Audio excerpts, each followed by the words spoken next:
Ever wondered how fast you could ship a modern, production-ready chat app if you don't have to start from scratch? What if all the UI, every page, every component was already pixel perfect and ready to plug into your backend? Today, I'm showing you exactly how I did it. Hey everyone, it's Kishan here, and in this build, I'm taking the WrapPixel Material M template built on Next.js and Tailwind CSS and using it to create a fully featured real-time chat application powered by sockets. This isn't just a front-end mockup. I've got a powerful Node.js Express and Prisma backend running on PostgreSQL, handling all our chat logic and real-time messaging. For authentication, we are using Clerk for that seamless user onboarding experience. File uploads, no problem. We have got Multi hooked up for that too. Here's the best part. With Material M, all the pages and components are already beautifully designed and ready to go. That means you get to skip the time-consuming UI grind and focus on building features that matter, like real chat functionality, user management, and message storage. In this video, I'll walk you through setting up the template in Next.js with Tailwind CSS, integrating it with our custom backend, enabling Clerk Authentication for secure signups and logins, adding file upload support with Multi, and wiring it all together for a smooth real-world chat app experience. Whether you are a solo dev, a startup founder, or just looking for a jumpstart on your next project, WrapPixel's Material M template seriously accelerates your workflow. Let's dive in and see just how quickly you can turn pro-level UI into a live production-ready product. So this is our chat application and this is the main layout. I'm just going to log out from here and this is our login page and this is our create account page. All of this has been pre-created in the WrapPixel Material M template. Let me log in again.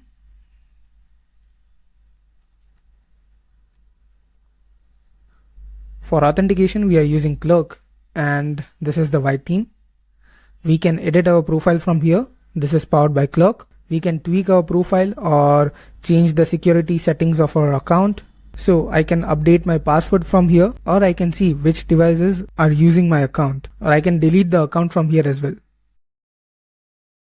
I can also add email addresses from here, so I can log in with multiple email addresses, or I can update my profile photo, first name and last name from here.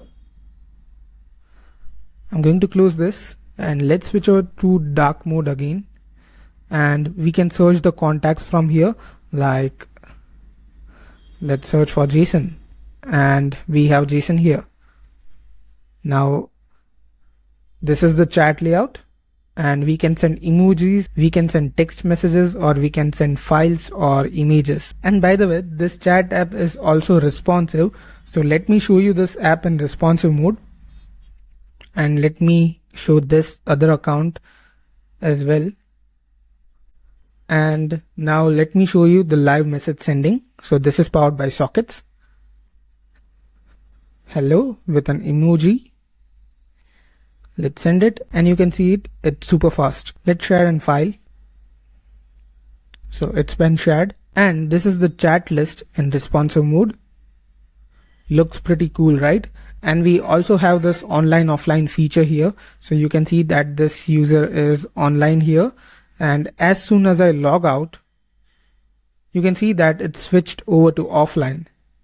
So that is also working. Super cool, right? So now let me also give you the demo of WrapPixel's Material M admin template, and then we can get started with the development. Now let me show you this dashboard in detail. So we have this pre-made charts here, which is highly customizable. We have so many micro hover animations and so many things in this template.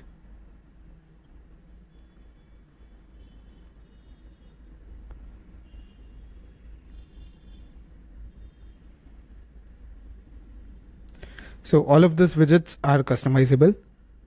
And now there's also another variant created for dashboard. So this variant was for e-commerce. We have this analytics dashboard variants. So all of these widgets are reusable and customizable. By the way, we do have a dark mode for this. We can customize the theme. As you can see, the colors are being changed, the accent colors. We can change the layout type through vertical or horizontal. We can have the sidebar collapsed or have a full sidebar. So all of these are different variants of our dashboard. Also, we have theme direction of right to left as well. Also, we have some language support as well. So this dashboard comes in different languages. So we have support for that as well.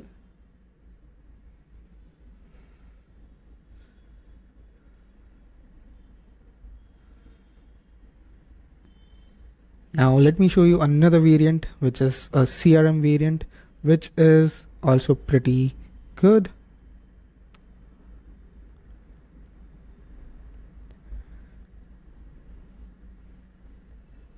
Now the team has also provided us with a landing page, which is awesome. You can customize this.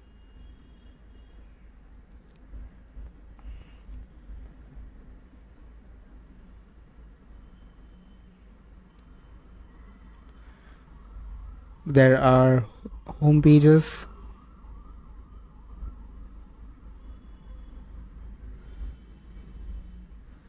Then we have the About Us page.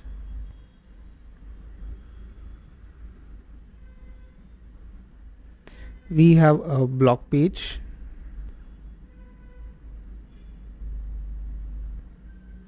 We have a blog layout page as well in here.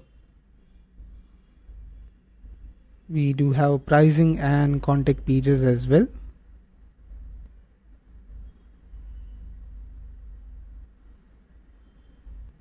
And all of these components are used from the WrapPixel Material M template.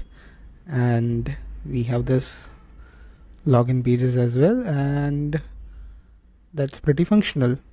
Now let's see some apps that are pre-created.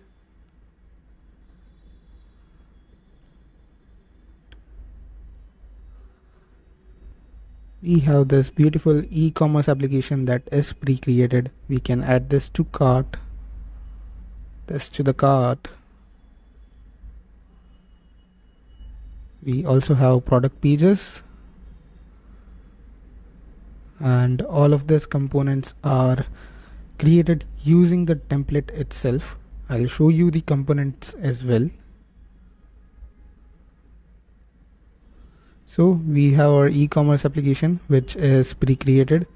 The team has also provided us with the checkout.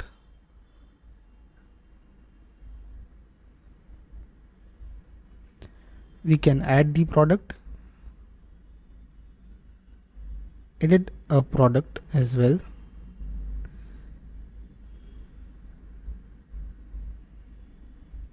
Now let me show you the blog application. This is the blog app. This is the blog detail app.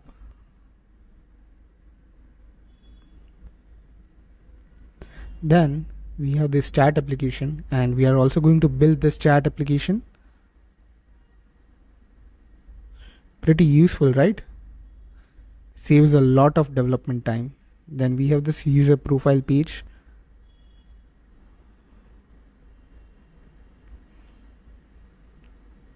All of this, as you can see, is pretty much functional.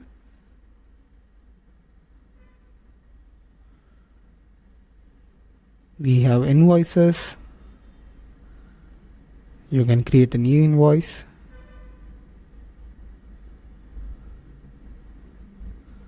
You can see invoice details or edit an invoice. So all of this has been created. You just have to connect the dots and you are good to go. Then we also have notes application.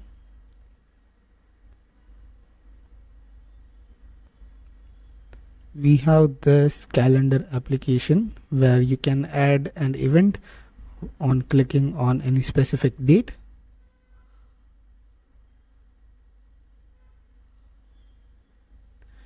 We also have this email application. So if you want to connect your email applications and develop an application for in-house use, you could also do that.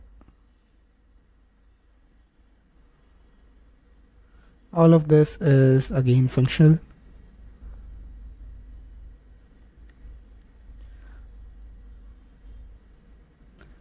This is the tickets app. Then we also have a Kanban board, which is also functional. So all of this were the dashboards and apps which are pre-created. Now, if you want to create your custom layout and you need these components, so you can head over to this UI components and select any of the components which are pre-styled and ready to use. So if you want to use this accordion, you just have to grab this code from here and paste it, and yes, you can use it. It's pre-styled and everything is working. There are lots of components and you can get the source code for all of them by clicking on this button, or you can see the source code from the template. Then we have this button with a lot of variants. Drop down.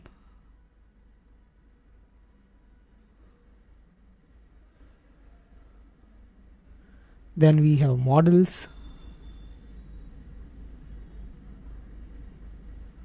There are lots and lots of variants that you can use.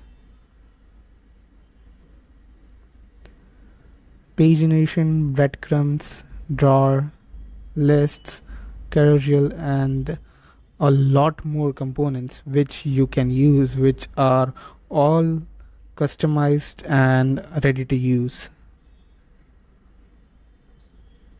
We also have mega menu, which is a major need in most of the applications.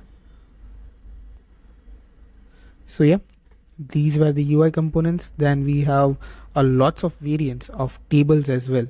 So you can see we have a lot of tables here. So all of your needs are covered here. You don't need to add any additional library. We have a lot of variants.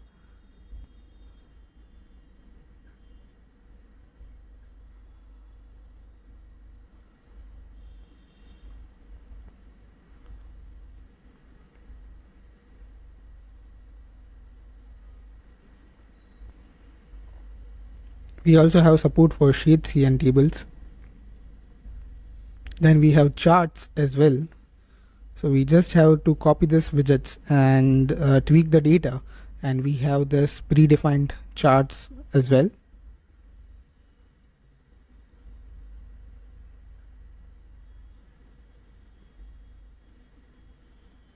Then we have this form elements, which are also pre-created with lots of variants.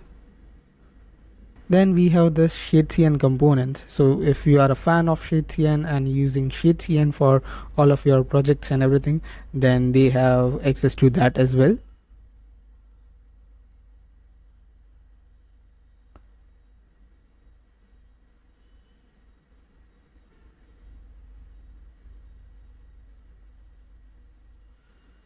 Now they also have the components created using headless UI. So if you want to use headless UI instead of WrapPixel's components or shadecn components, you can also use headless UI components.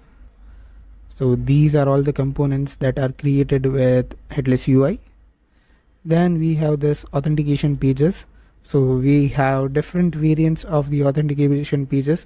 Like if we have an error or a 404 page, then this is the page.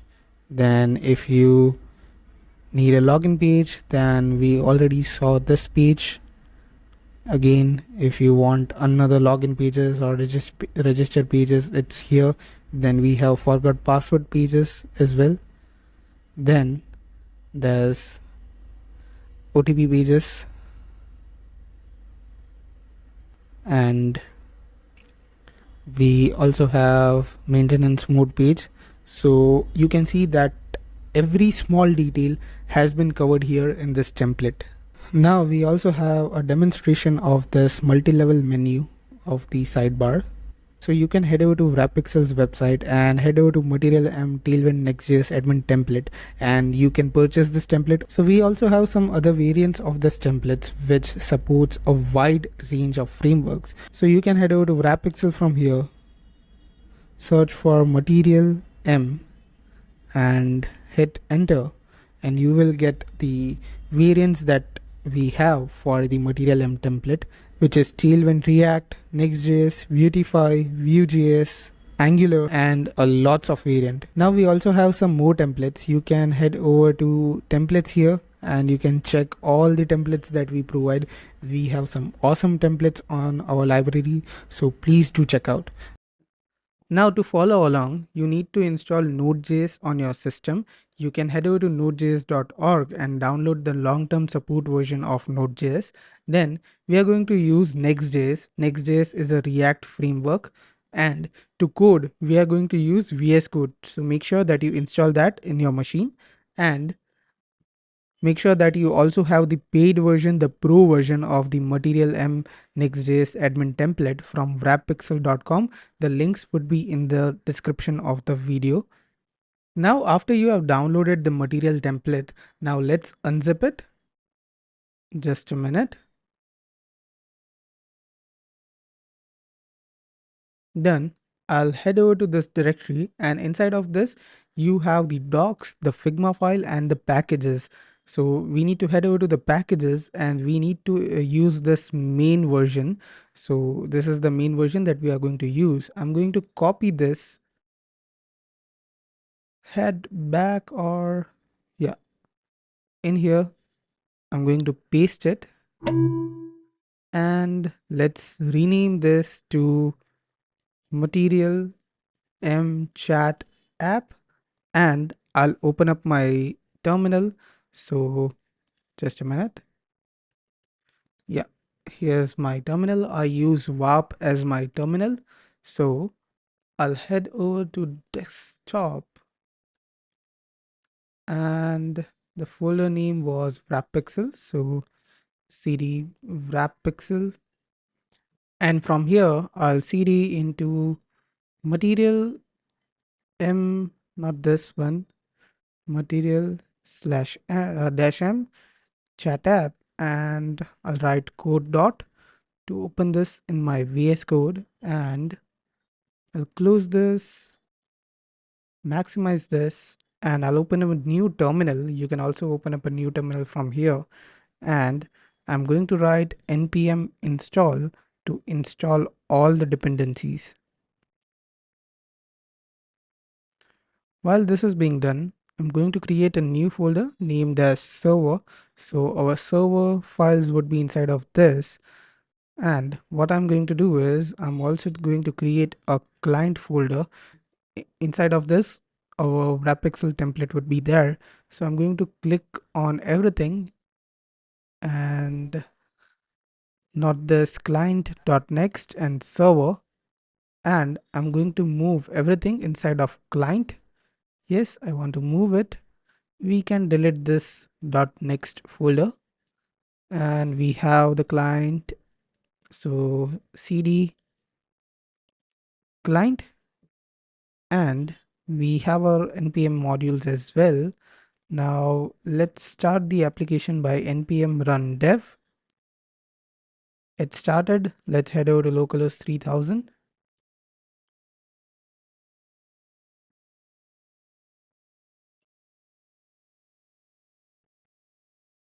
And yeah, our template is successfully set up. So this is the WrapPixel material template. Now let's modify this template to have our auth layout and the chat layout. So chats are inside of this apps chats. So we have the chat app here, and then we need the authentication pages, which is this. So we are going to use the side login and side register pages. So let's set up that. Okay, so now let's head over to my VS Code. And now for layout, what I'm going to do here is, let me close this first. And inside of app, I'll head over to first layout.tsx. And what I want to do here is I want to pass a prop, which is suppress hydration warning. And we'll pass this as true like this. And if we reload it, then our next error is gone. If I remove this, let me remove it. And if I refresh the page, you can see that we have this error of hydration. So To fix that error, we need to pass that prop of suppress hydration warning, and if you don't write true here, it will take automatically to true. So that's gone. Now what we want to do is, when we are at a route slash, then we want to check if the user is authenticated. If the user is authenticated, then we need to head over to slash chat, or if it's not authenticated, then we need to redirect the user to slash auth slash sign up. So let's set up that chat and sign up sign in routes. So for that, what I'll be doing is, if I head over to slash route, currently we have this our dashboard. So we're going to remove that. To do that, what I'll be doing is, instead of this, I'll do this, and I will be having a new folder like this, and I will write chat app like this here. And inside of this, I'm going to have a page.tsx, and let's write this chat route. And let's set up our auth as well. So inside of this, I'm going to set up auth. So I'm going to have auth, and inside of that, we'll be having our sign in, sign up page and everything. So let's check it here. Okay, so dashboard layout, we need to fix this. Just a minute.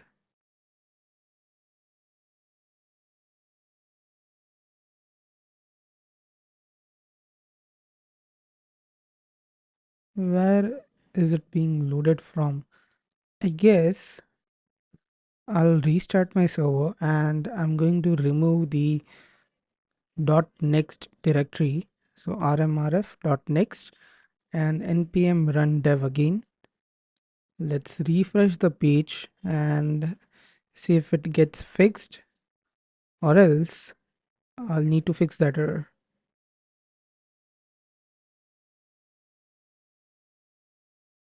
Okay, so it's telling that default export this page is not a React component. So let's do page.tsx, and what else? Let's refresh it. Still it's okay, it's slash page. So inside of this,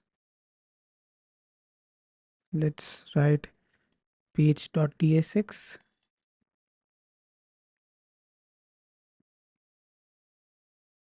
We're still having issues. Let me inspect.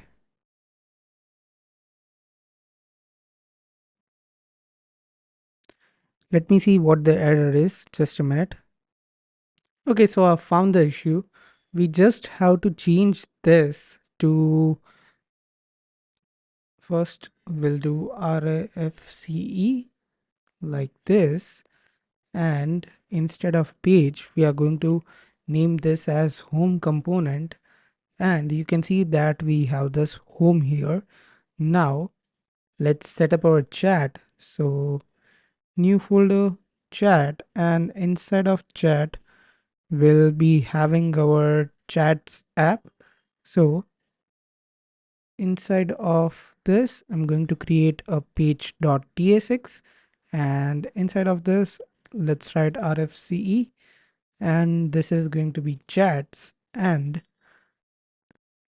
we'll give this a class name of min height of screen, then flex item center and justify center, and padding x of 10.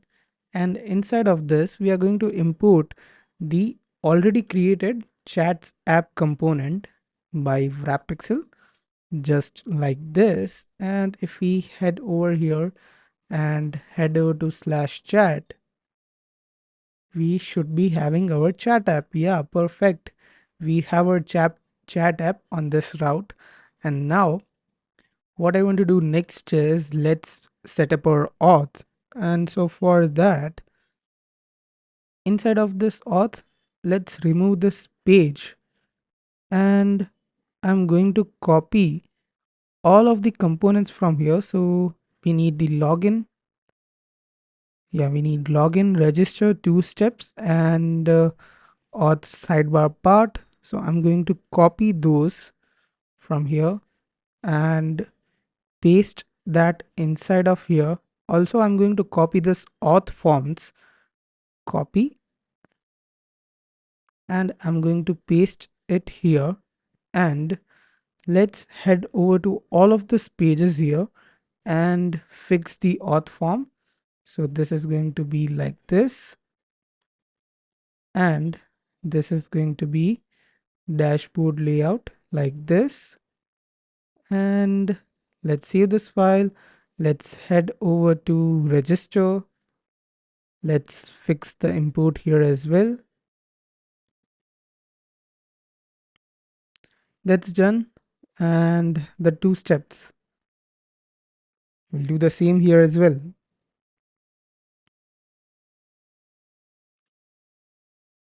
Let's save it.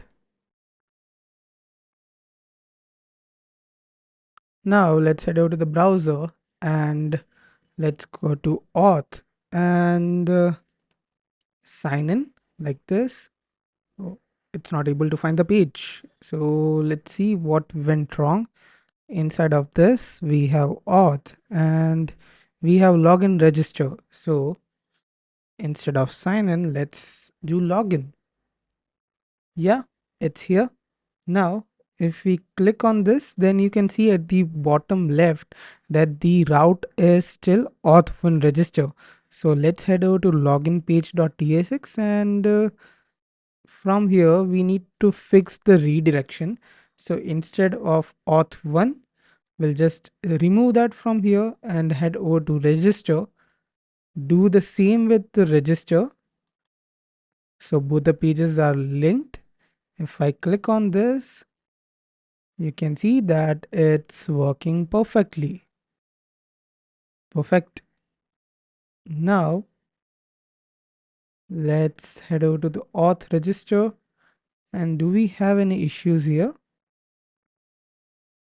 I guess not. Yeah, everything is working, and we also have this other screen which is 2 steps, which is for OTP verification, which will get on our email. So this is also working. So our layout is done. We will just be needing the clock provider to wrap around our layout, and if it's not logged in, then we need to handle the redirection. So let's do that. So let's set up clock as well now.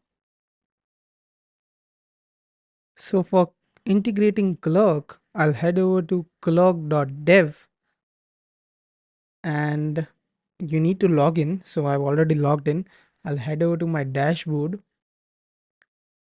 and from here I'm going to create a new application. This is going to be WrapPixel material m record. We need email, we need Google. What else? Yeah, we can skip with this option because we are not going to use Clerk UI. We are going to use our custom components and integrate it with our custom backend and our authentication logic. So to install Clerk, we'll copy this command.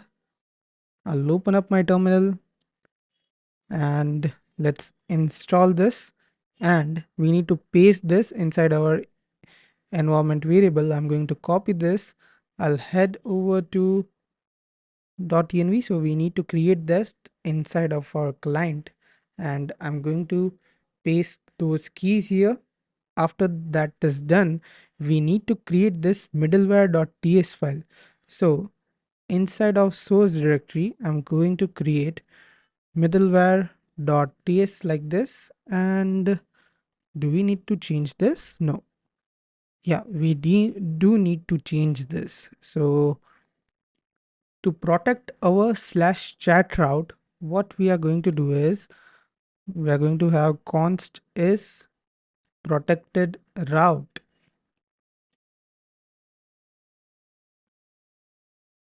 We don't need this.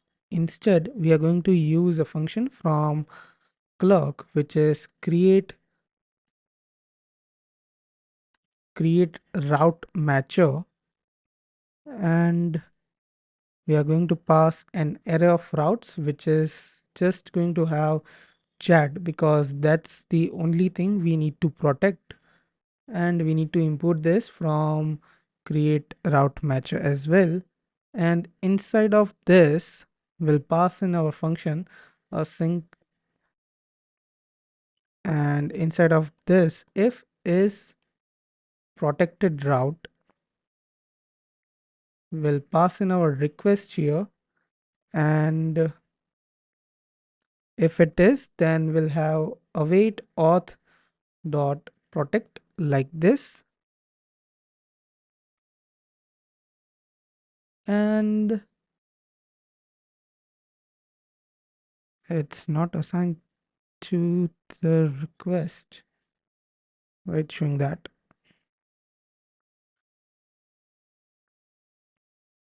Okay, so this is going to be auth and this is going to be request like this, and I guess this is done. Let's restart our server npm run dev, and we need to wrap our application with the clerk provider. So inside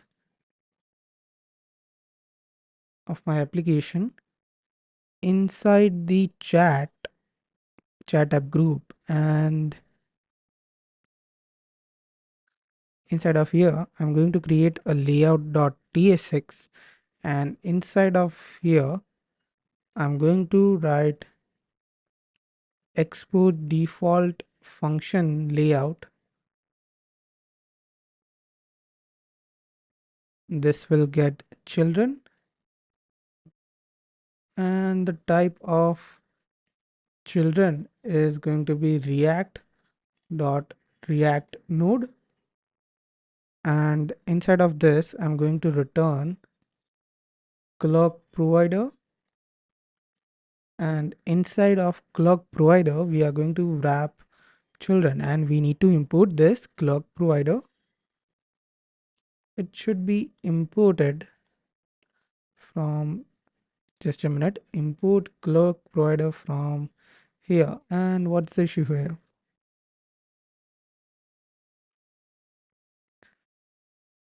Is there an issue here? Let me do with my copilot. No, I guess this should be root layout like this. And what's inside of here? Okay, this should be read only. I guess that's the issue. And let's pass it here. Still we are getting issues. Let's do one thing. I'm going to remove the type from here.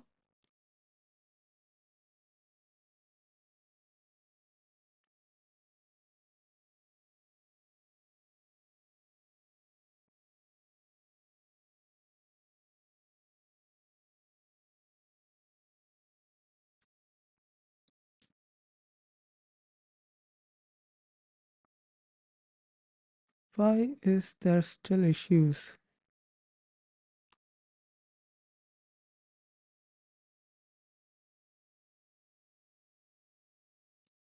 Clock provider, children, and clock provider. Export default function root layout.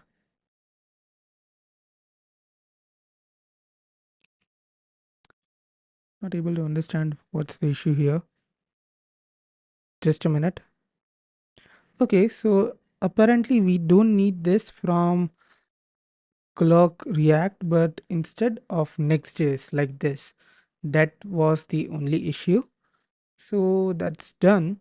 And now inside of our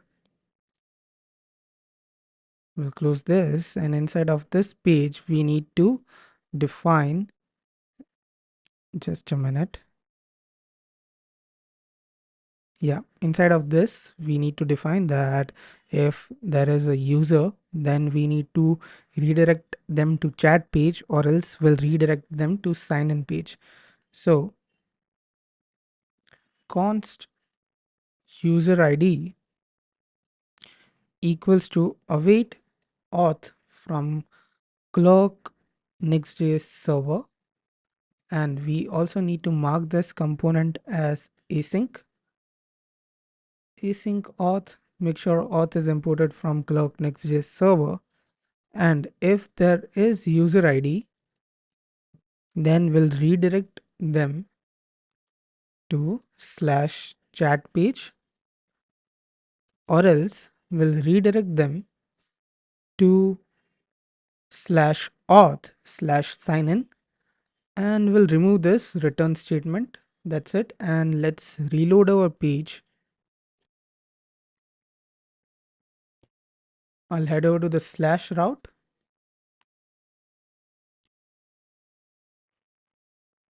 Let's wait it to get compiled. Do we have any error? No, it's just compiling everything. I guess we need to restart the server. No, let's head over to the slash route. Let's see. Yes, it is working. Like, we are being redirected to sign in, but we need to be redirected to login. And if I go to here, yeah, we are being redirected, and it's because we are not logged in. So clerk setup on frontend is complete. Now we need to first set up our backend, and after that we'll do the database stuff and create the user, then do things forward. So let's proceed further. Okay, so now I'm going to create a new terminal from here, and I'll head over to server from here. So cd server, and I will write npm init -- yes. And inside of here, we have our package.json. Now we need to install several dependencies. So we'll be using Express as our backend framework. So we'll be using Node.js, but Express is just a framework for that. So we'll install this by npm install express. Then we'll be using a .env package to load the environment variables. We'll also need the course package for solving the course error. Then we'll be using ts node dev to start our application in development mode. Then we need Morgan, and we need Multer. So Multer is for handling files, and we need Prisma, and we need socket.io. So that's all we need, I guess. And then we need some dev dependencies, and I guess, yeah, then we just need some dev dependencies. So I'll hit enter. Let's wait for this to be installed.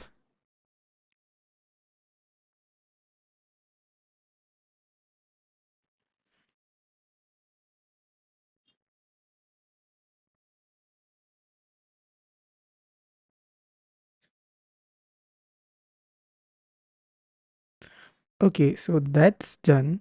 And now I need some more packages, which is Clerk, add Clerk, Clerk SDK hyphen node.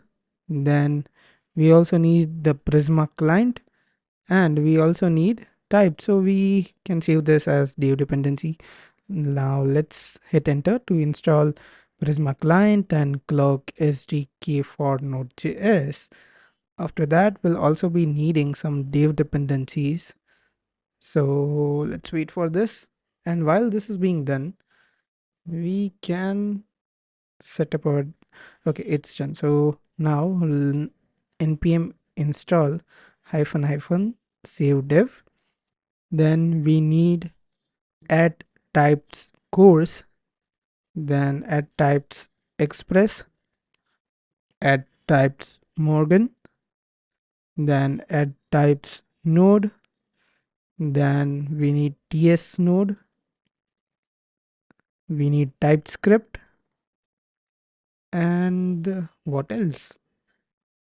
Yeah, we need add types Malta, and hit enter to install all the TypeScript files.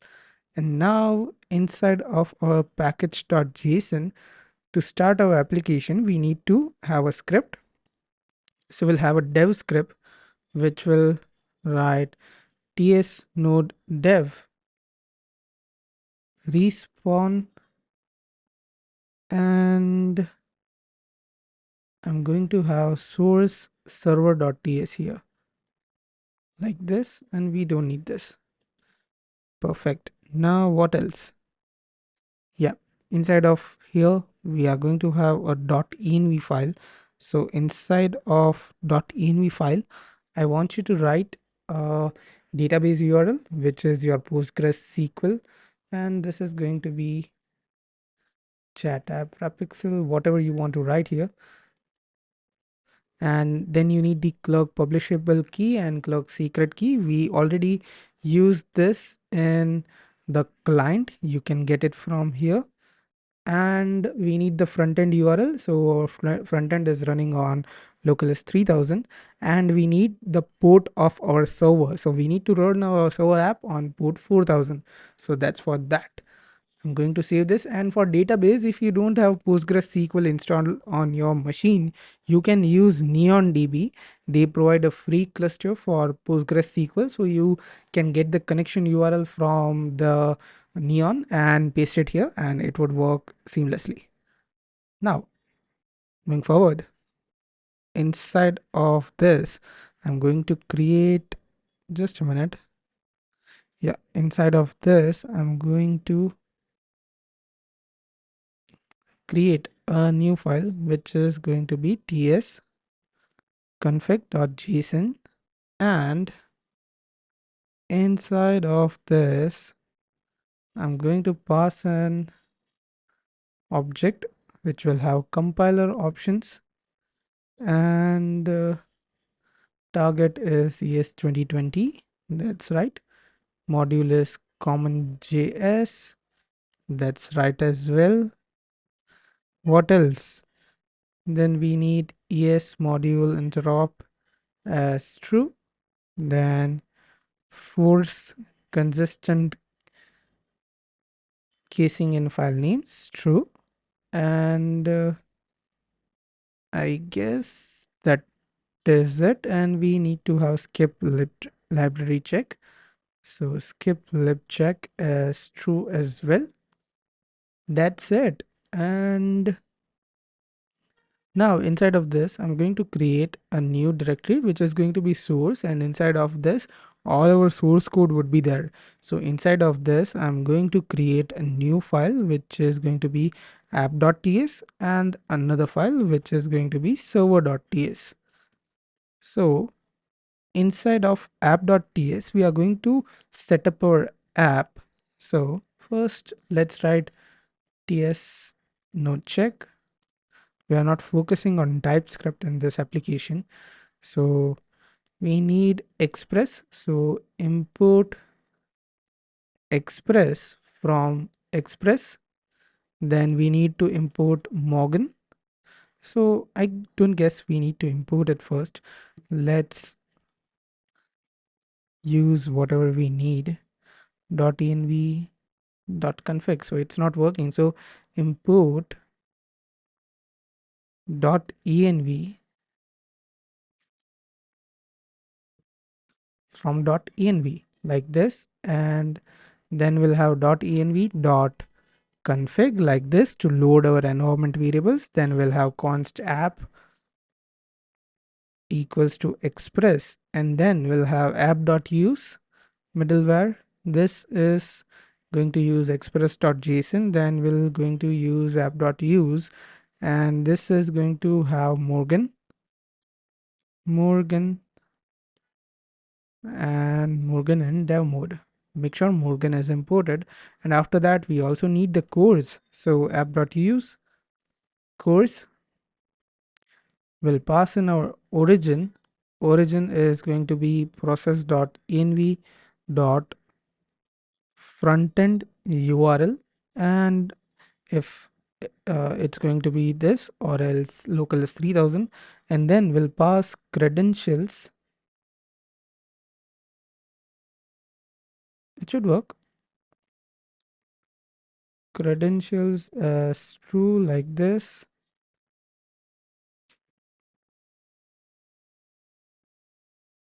Perfect. Now after this, let's use the express.static for uploads directory as well.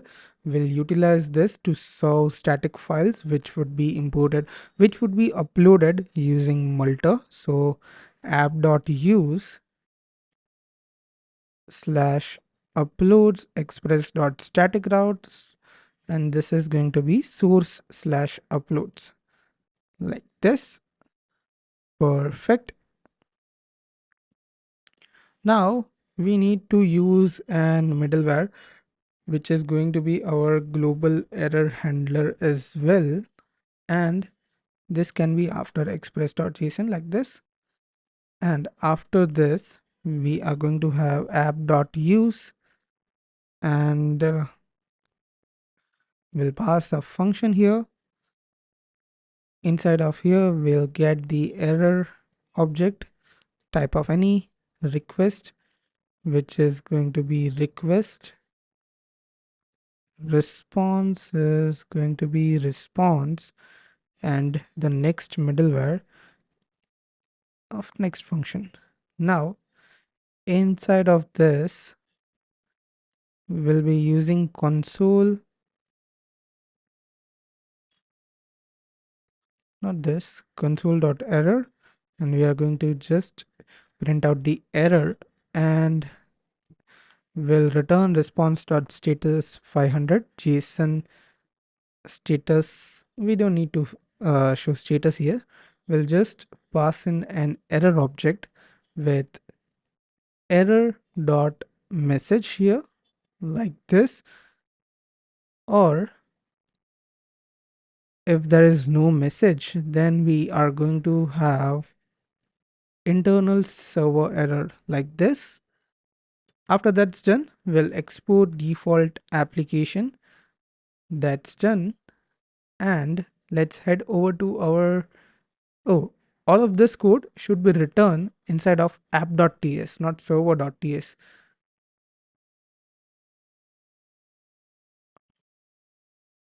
Let's cut this, save it, and paste this inside app.ts. Let's head over to server.ts, and inside of here, what I'm going to do is first we'll need the .env. So import .env from .env, and let's set up .env .config like this, and let's grab the port. So const port is equals to process.env.port, or else it's going to be 4000.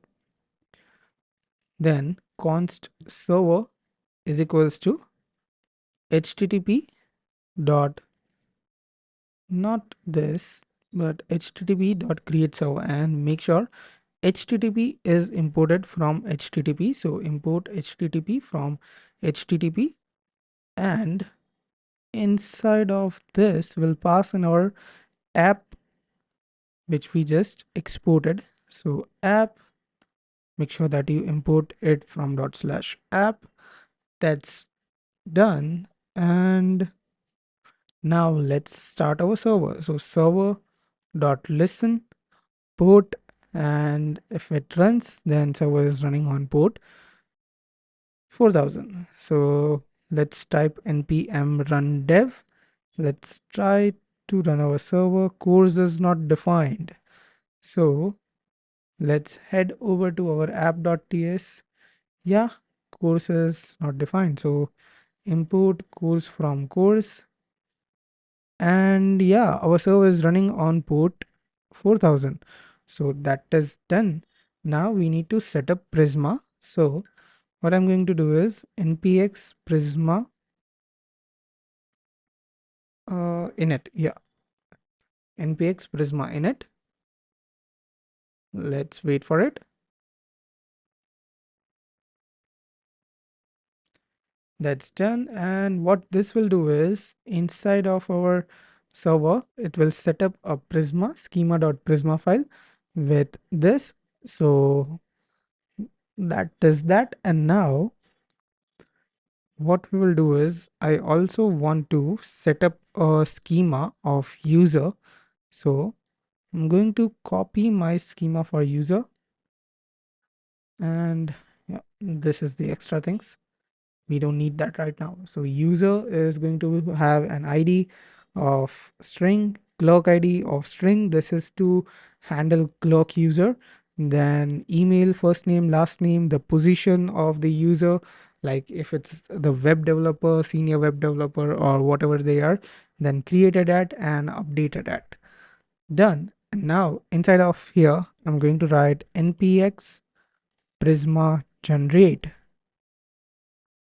Done. And I'm going to write npx prisma db push. That's done as well. And now npm run dev to start our server. And after this, inside of our source file, source folder, I'm going to create a new folder named as utils, and inside of that I'm going to create a prisma.ts, and I'm going to export the Prisma client here to make it reusable. So export const prisma is equals to new Prisma client, just this, and that is done. What should be next? Just check my list, install dependencies, that is done. Setup app, setup server, setup MVC structure. So that's remaining. So MVC structure is model view container. Models are the schema.prisma. Views is going to be the client application, and let's set up the controllers, the middlewares, and the routes. So inside of server source, I'm going to create a routes folder. Then we are going to create a middlewares folder and controllers folder. So inside of middlewares, I'm going to create a new middleware which is for auth, and for routes I'm going to create a new route for user.ts, and for controller I'm going to create user controller.ts like this. Now what should be next? Just a minute. Yeah, we need to set up a middleware to sync our user with the database. So whenever we are creating a new user, and whenever we are calling any APIs, so we need to run our middleware of sync user. What that will do is that will update our clerk user with the local database. So let's do that. Before that, we need to do one simple step on the clerk dashboard. So head over to dashboard.clerk.com, and what should we do here is I'll head over to my WrapPixel material chat, configure, and inside of here we have this JWT templates. I'm going to copy this template from here. I'll head over to this one, configure JWT templates. Because we are using our custom front end, we need to do this. And we are going to have a blank. This is going to be WrapPixel like this.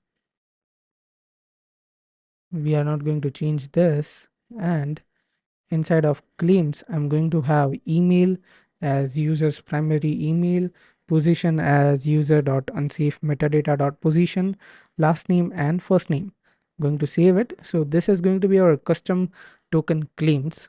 So that's JWT token I'm talking about, and we are going to have custom token claims, and for that we are doing that. Now we are going to export and sync user middleware here. So let's write that middleware here and use our template of clerk here as well. So just a minute. So export const sync user equals to async function, and like this. And inside of this async function, I'm going to have request, response, and next. And let's give the types of this. Request is going to be of type request. Response is going to be of type response. Next is going to be of next function. And request, response, next function, all of this should be imported. Request, response, and next function like this. And I'm also going to have ts no check here. Not going to fix and do all the TypeScript issues. And yeah, let's do a try catch here. So inside of try, first let me remove all of this code, and inside of this, if there is no request dot auth or not request dot auth dot user id, then we'll return response dot status of 401 with a JSON message of error like this, that the user is unauthorized. Now, after this, I'm going to have const clerk ID equals to request dot auth dot user ID, and then let's get our token. So const token equals to await request dot auth dot get token, and inside of this I'm going to pass template. Okay, why it's not working? Okay, this is going to be await request dot auth dot get token template, and the template is going to be, I guess, WrapPixel. This is the one. Yeah, I'm going to use that over here. And now we'll have const decoded equals to jwt dot decode. Okay, so first we need to install jwt package. So JSON web token. Let's use npm run dev again, and inside of here I'll be using jwt dot decode. Okay, we need to have jwt dot decode, and we need to pass in our token like this. We need to also import JSON web token. So import JWT from JSON web token like this. And now we have our decoded token, and from our decoded token we need the email, first name, last name, and the position. So we need all of these things from our decoded token. And what we'll do is we'll have let user equals to await, not request. We'll use await Prisma. Make sure that you import Prisma dot user dot find unique, and the condition is going to be clock ID as decoded dot sub like this. Sub is going to have the uh, clock ID. Yeah.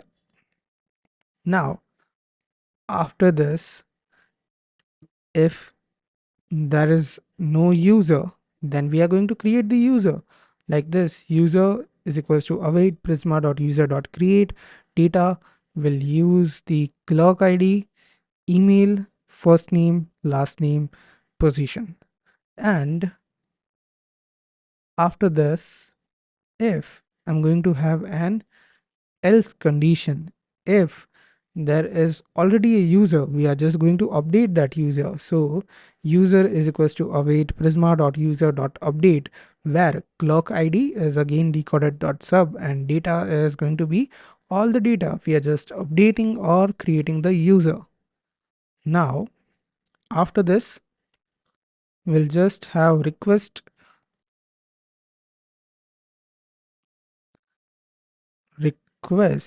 dot user is equals to user. We are just adding that user inside our request object. So now whenever all of the functions after this middleware would be able to access the request dot user. Now we are just going to have next, so we'll pass into the next middleware, and inside of error, what we'll do here is we'll get the error and pass it to the next middleware, which is our global error handler. So that is done. The sync user is done. Now, where we are going to use this? So for that, we need to create a new route, which is user.ts. And inside of this, I'm going to write const router is equals to router. Make sure that you import router from Express. And I'm going to have router.get slash users. So we are doing this for searching API. So let me write it over here. Search users. So whenever we need users from our system, we need to search users from our system. We are going to have this. So first, we are going to have Clerk Express require auth.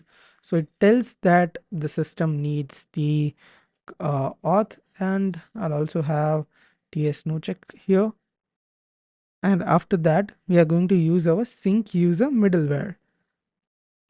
And after that, we need to have a list user controller. So we need to create this list user controller. So inside of user controllers, oh, I'm sorry, the sync user should be inside of auth.ts file. And we need to change this import from middlewares and auth. And inside of user controller, I'm going to have export const list users async request response, and like this. So try, yeah, first we'll also get the search param. So const search equals to request dot query dot search, or else it should be an empty string. And now we'll create a where condition. So const where equals to, if we do have search, then like this. If we do have search, then we'll have an or condition like this. And inside of that, we'll have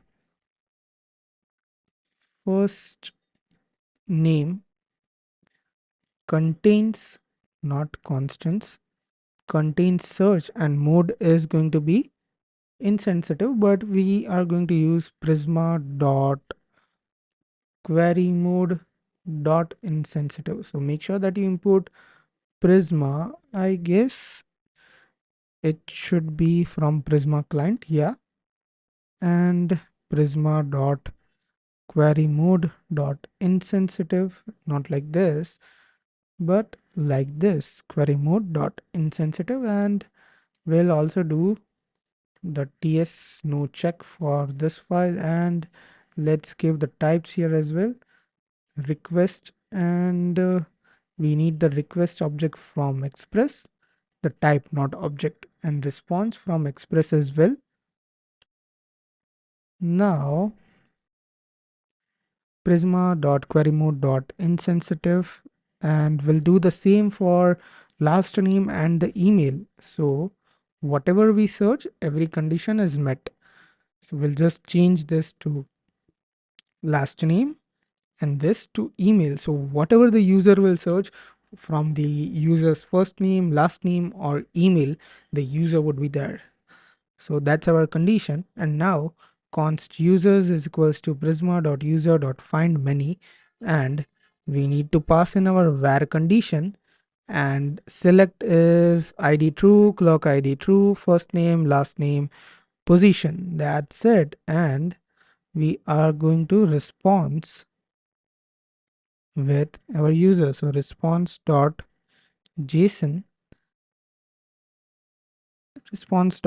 just the users, or else we'll return response.status finder.json internal server error. That's it. Or I guess we don't have to write and wrap this around try catch as well, because we have our global error handler. If you head over to app.ts, we can see that if we do have any error, then the error object is catched and return status as internal server error. So I guess we don't need to wrap everything in a try catch block. Let's simplify things. Save this, and now let's use this inside of our routes. After list user, we are going to, yeah, it's list users only. So list users. So our router is complete. Just a minute. Yeah, after this, we'll just export default router, and we need to set up this router inside of our app.ts. So let's head over to app.ts, and in here after the Morgan's upload static path, we'll use app.use slash API. Then we'll just have our user routes, and user routes is not being imported. So import user routes from routes user like this, and let's see our server. Okay, so we have some Prisma error. Let's clear our server and run it again to see what errors do we have. Prisma client did not initialize yet. Please run Prisma generate and try to import it again. No worries. We'll use Prisma generate, oh, npx Prisma generate, and let's write npm run dev. Still, Prisma client did not initialize yet. Please run Prisma generate. Okay, so this needs to be fixed. Let me try. What can I do? Okay, so I've figured out the issue. So inside the schema.prisma, we have this output value. We need to remove that, and I'm going to run npx prisma generate again. So the Prisma modules would be generated inside of Node module. So whenever we import it, there won't be issue. But in our case, what was happening is it was generated inside source directory, and this was the Prisma client. So you need to remove that. And if I run npm run dev again, it is working now. So our server setup with Clerk is done. And now what should we do is let's try to create a user from the front end. Now for user registration, what I'm going to do is first let's head over to auth register file. So auth register is inside our chat app group, inside auth forms, and auth register. And inside of this, let's integrate our clerk in here. So first I'm going to mark this component as use client, and now inside of auth register I'm going to use the use signup hook from clerk.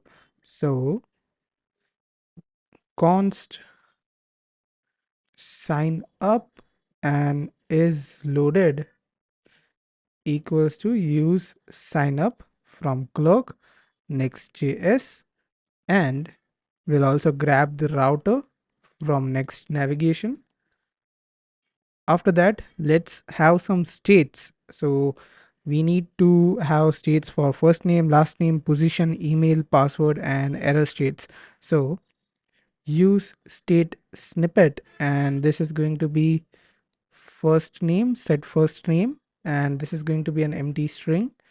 And let's import useState as well, and let's have useState snippet again, and this is going to be last name, set last name, empty string. Now let's do for position, useState snippet, position, set position, and empty string. UseState snippet, email, set email, and again empty string. Let's do for password, set password, empty string, and let's do the last, which is error. So error, set error, error, and this is going to be like this, set error, and this is going to be an empty string. Now after this, what we want to do is we want to create a function named as handle register. So const handle register equals to an async function, and I'm not going to do anything here now, but let's use it here. So form on submission of form, so we'll have on submit event and use the handle register function here. After that, we have label for name, but we'll change this to first name, and value is going to be first name as well. ID is going to be first name, type text, sizing medium, class name form control, and value is going to be first name, and we need the on change event, on change this one, e, and set first name. That's it. So first name is set up perfectly, and I'm going to copy this, paste this, and change this first, just the first, to last name, and fix the capital letter, last name, last name, last name, and this is going to be set last name like this. That's it. And after this comes the position. So after this div, I'm going to paste this again, and this time this is position, position, position. I'm going to copy this and paste this over here, make this position, make this position, position, set position. Okay, so we have a spelling mistake, position. Okay, let's fix that. Set position, position, and set position like this. That's done. And after that comes our email. So this is going to be email, this is going to be email address, email type is going to be email, not text, email, sizing medium, class name form control, value is going to be email, and on change is going to be set email as well. Then comes the password, and we'll change this to password, type as password, value is going to be password, and on change set password. That's it. And we have this sign up button.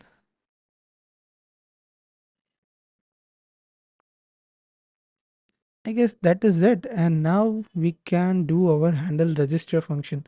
So what we did here is just connecting all the state values with all of this.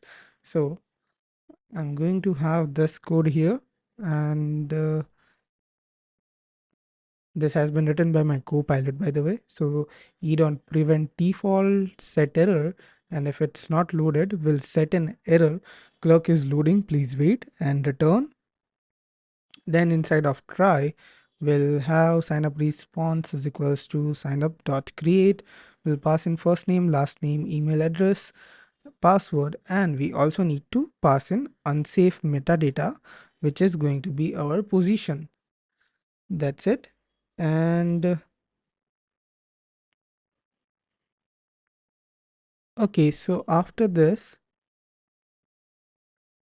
sign up status dot complete, I think let's keep it. And after this, we'll have await sign up response dot prepare email address verification. And inside of this, we'll pass strategy is email code to get the OTP. And after that, we'll have router dot push, and this is going to be auth slash two steps, or we can name this to verify as well, but let's keep it two steps for now. Two steps, and email is equals to encode like this. Yeah, we can do that. Encode URI component email, and else registration failed, please try again, and we'll set the error. That is it. And let's complete the auth two steps as well. So inside of auth two steps, what should we do? Just a minute. Okay, so first in here, I'm going to have const sign up is equals to use sign up. Make sure you import use sign up. We have this sign up is loaded, and we need the set active as well, and we'll need the router. So const router is equals to use router. Make sure that you import it from next navigation, and we don't need this link or this use. Okay, next up is we need to have a state. So use state snippet will have code set code, not this, like this. Set code will import use state, and inside of this we'll have array of 6.fill with empty, and make sure that you mark this as client component. And we'll also have for errors, so use state snippet error set error, and this is going to be an empty string for now. After this, we'll have const code string is equals to code dot join.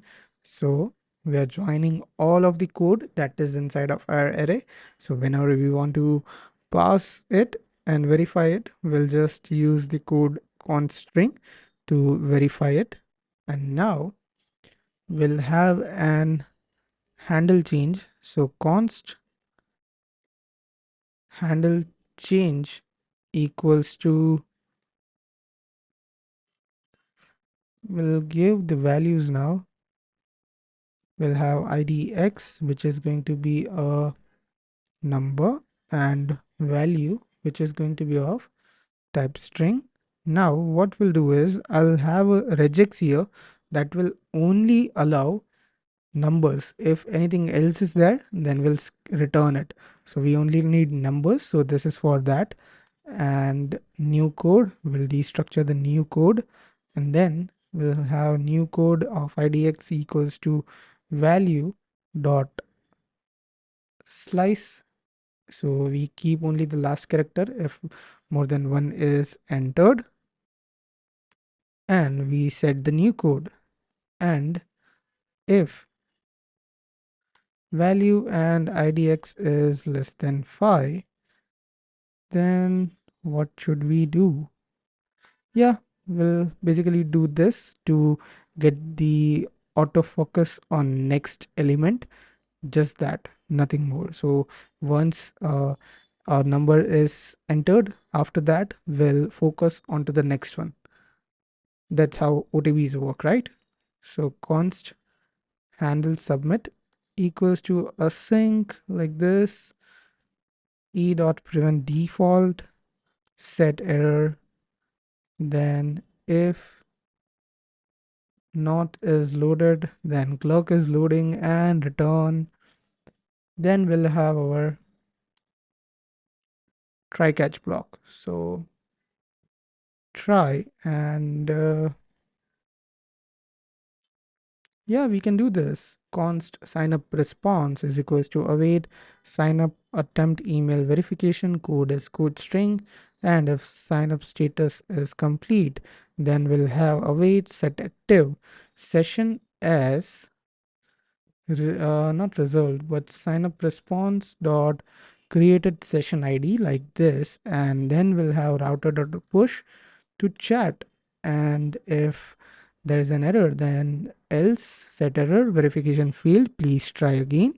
And after this we'll have a catch block. If there are any errors, then an error occurred during verification, please try again.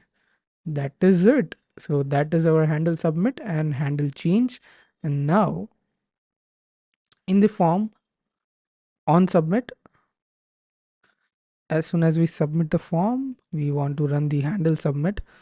And now comes this text input. So instead of this text input, I'm going to map this. So what I'm going to do is we have code. So code.map, and we'll map the text input like this. And I'm going to remove the code. So code.map digit idx, and key is going to be idx, type is going to be text, then ID, we don't have any ID, so I'm going to give it an ID equals to code input dollar idx. And what we did here is, okay, we had this input data index, so instead of that we'll have code dash input dash idx plus 1, and we'll focus on that. So we have this code input, and id is the code input as well here. Now what else? Input mode is going to be numeric, then value is going to be digit, on change handle change idx, and e dot target dot value. Class name is going to be input center, form control, and text center as well. Autofocus is going to be idx triple equals to 0.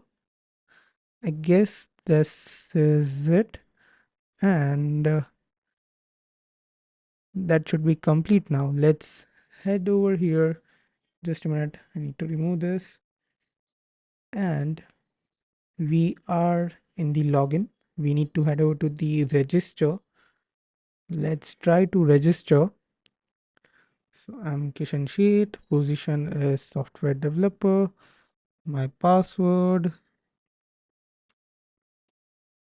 sign up.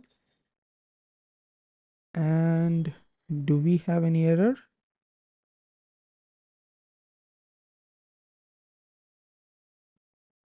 Is this even working? Sign up, sign up, sign up. Guess not. Let's refresh the page and let's try it again.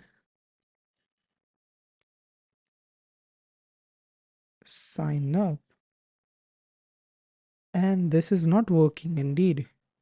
So, do we have any error in the console? No, I guess not. And now let's head over to auth chat app auth register, and let's alert here. So alert registering user, and let's click on sign up.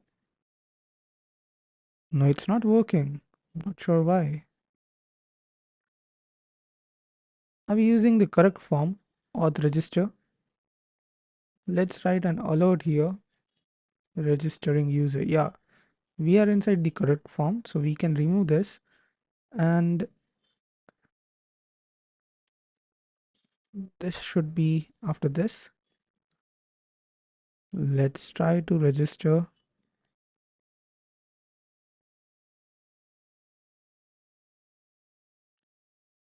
No, it's not trying me to register. Okay, I guess we need to give this button a type here, type of submit, then only it will let us submit the form. Need to change my password. Fingers crossed, and let's try it. Yeah, registering user. We got some error. Captcha widget unprocessable entity. So let's head over to network, and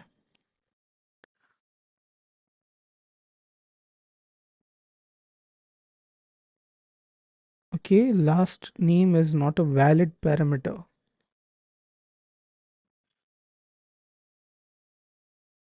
Okay, so I found the issue. So inside of auth register, we don't need this if condition. We are going to remove this and this else condition as well. So after that's done, we'll prepare email address verification, and what I will do is I will do this again. Software developer, my password,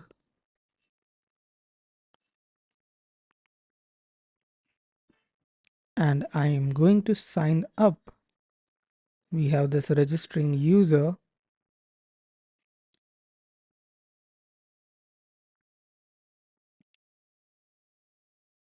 Oh, that's working. And we are at the 2 steps. And let me check my email. Have I got any verification code? Yes, indeed, I've got an verification code.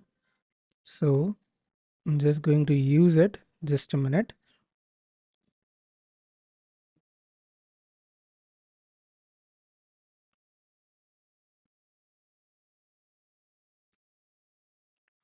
Verify my account. And yeah, I guess we also need to change the auth 2 steps button as submit. So type is going to be submit like this, and verify my account. Verify my account. And done. We are inside the chat, as you can see. And if I head over to auth login, we are not being redirected, but we are able to access the chat. So we need to fix that. We should not be able to access the auth pages while we are logged in. So guess inside of this, if there is user ID, then redirect to chat. And yeah, I guess that's not working here, but if I hit slash, then it does work. Now that is done. Now let's have our data here. So for that, just give me a minute.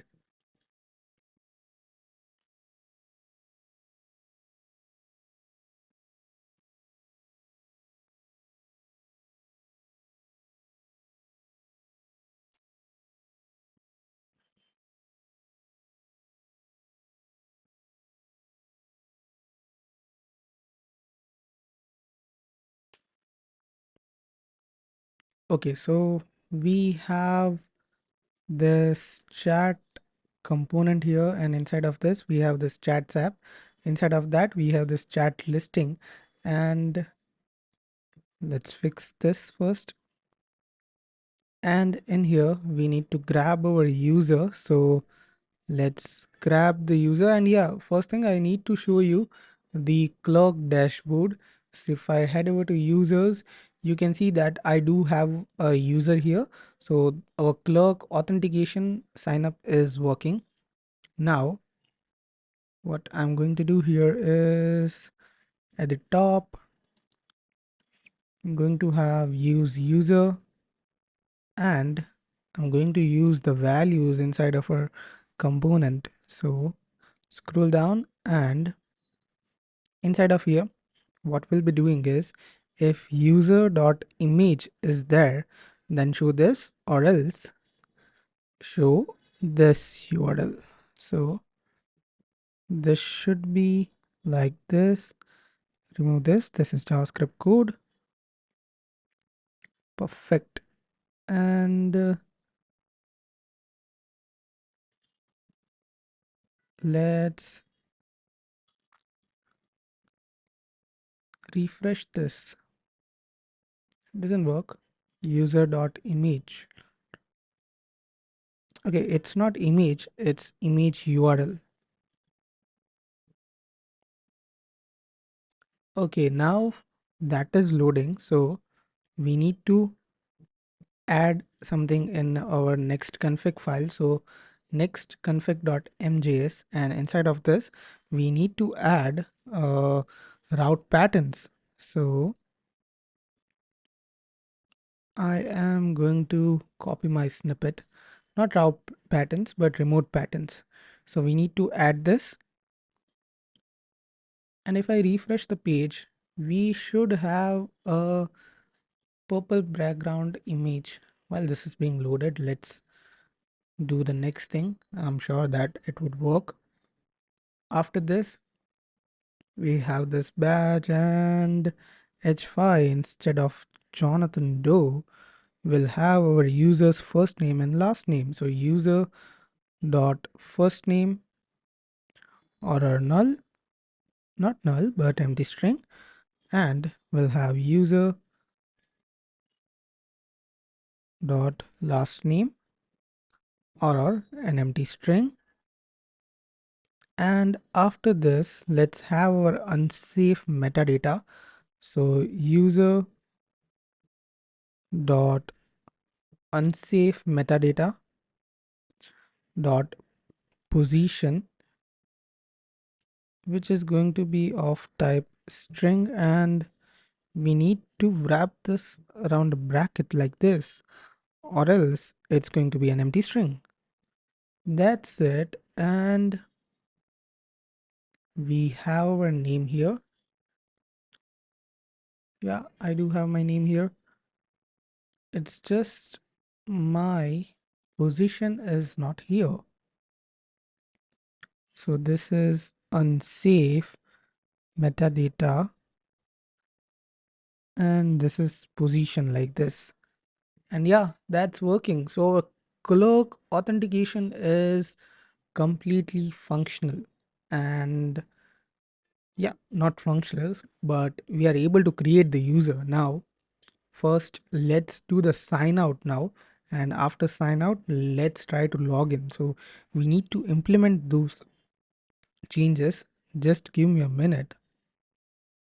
So inside of here, we need to modify this drop down action, and in sign out here, I'm going to have on click event here, and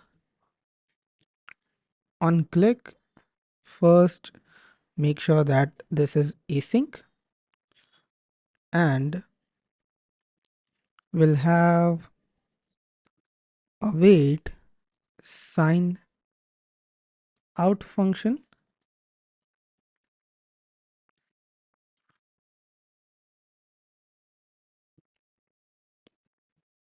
not button, sign out. Make sure that you import sign out. Why it's not being imported?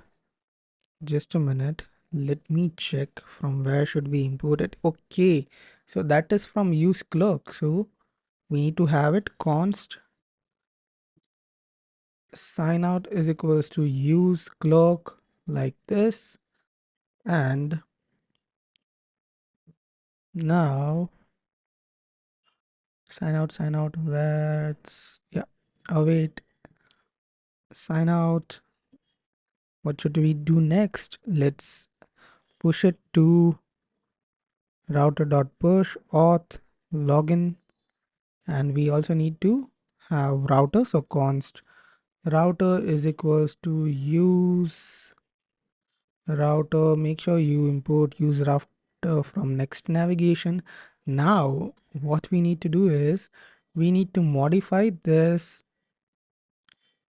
drop down action dot map to have those on click functionality.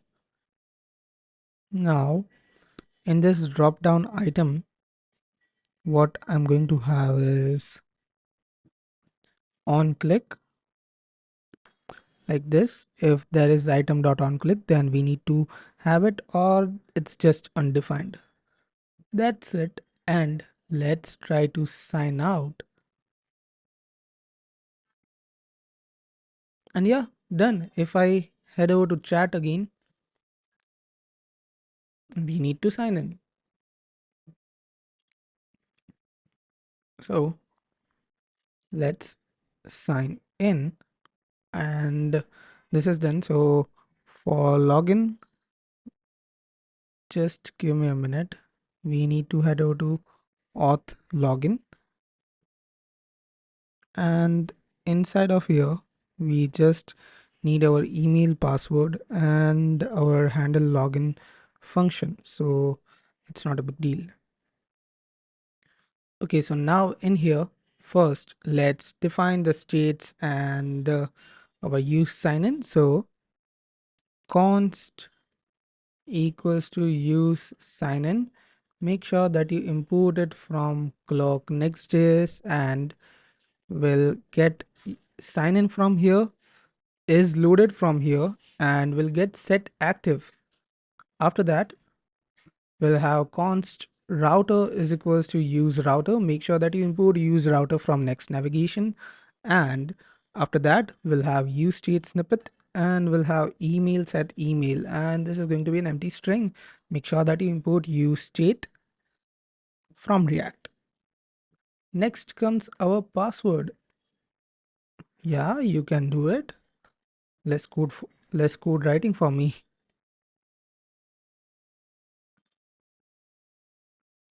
e.prevent default, and yeah, if it's not loaded, then clerk is loading, please wait, return, try sign in response, await sign in dot create, identify is email. If sign in response dot status is complete, then await set active session, sign in response dot created session id, router dot push chat, else set error login fail, please try again, catch set error, and error occurred, just like that.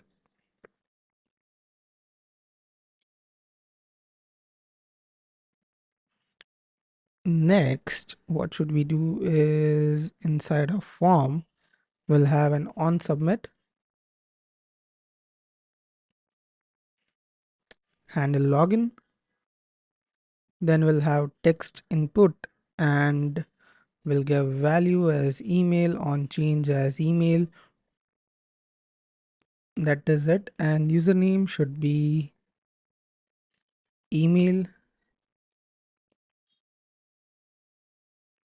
password, user password, we don't need to change that, value password, on change password like this. And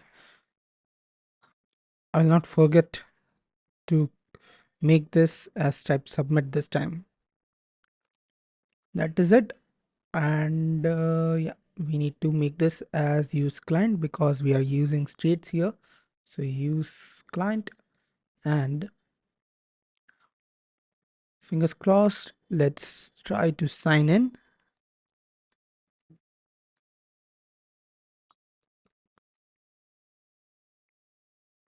Did it failed?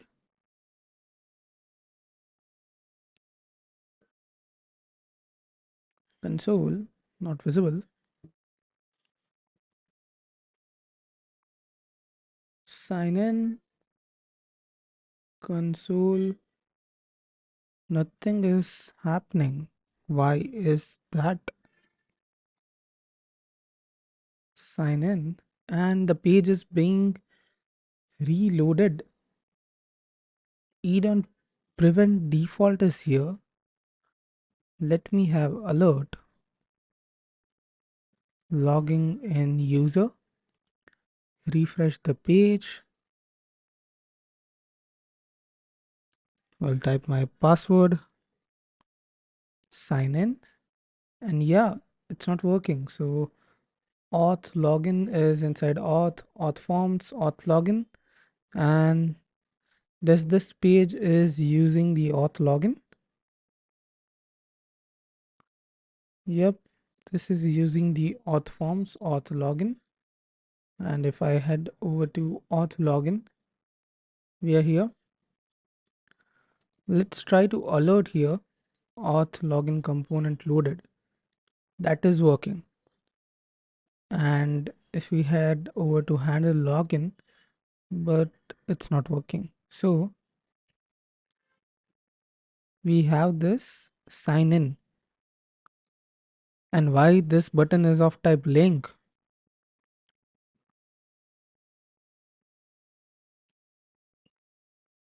It was being reloaded because of that, I guess so.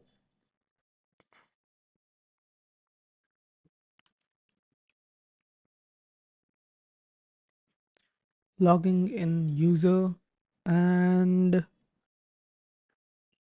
voila, it's working. So we are logged in with our user, we are able to sign out, and that is done. So our authentication is completely done. We have used Clerk for this, and we have used enterprise level of auth in this using Clerk. So now let's do the dark and light mode switch first. Okay, so for dark light mode switch, I want to head over to chat listing, and inside of chat listing at the top, I'm going to first have const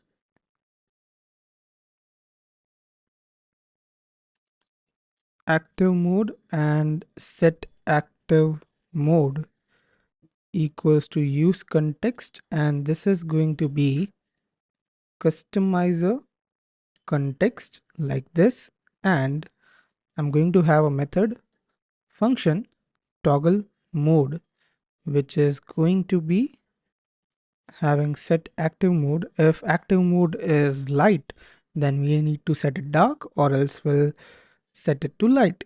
That is it. Now what should be next? Yeah, after that is done, now after this keyboard shortcut, I'm going to have icon active mode. If it's light, then we need to have solar, moon outlined, or sun outline, not like this. So we are going to have solar, moon, line, duotone. We'll remove this, and I'm going to copy this, paste it here. That is it. And after this, I'm going to have list title. If it's active mode, then we have dark mode, or it's light mode. Then divider is going to be true, and on click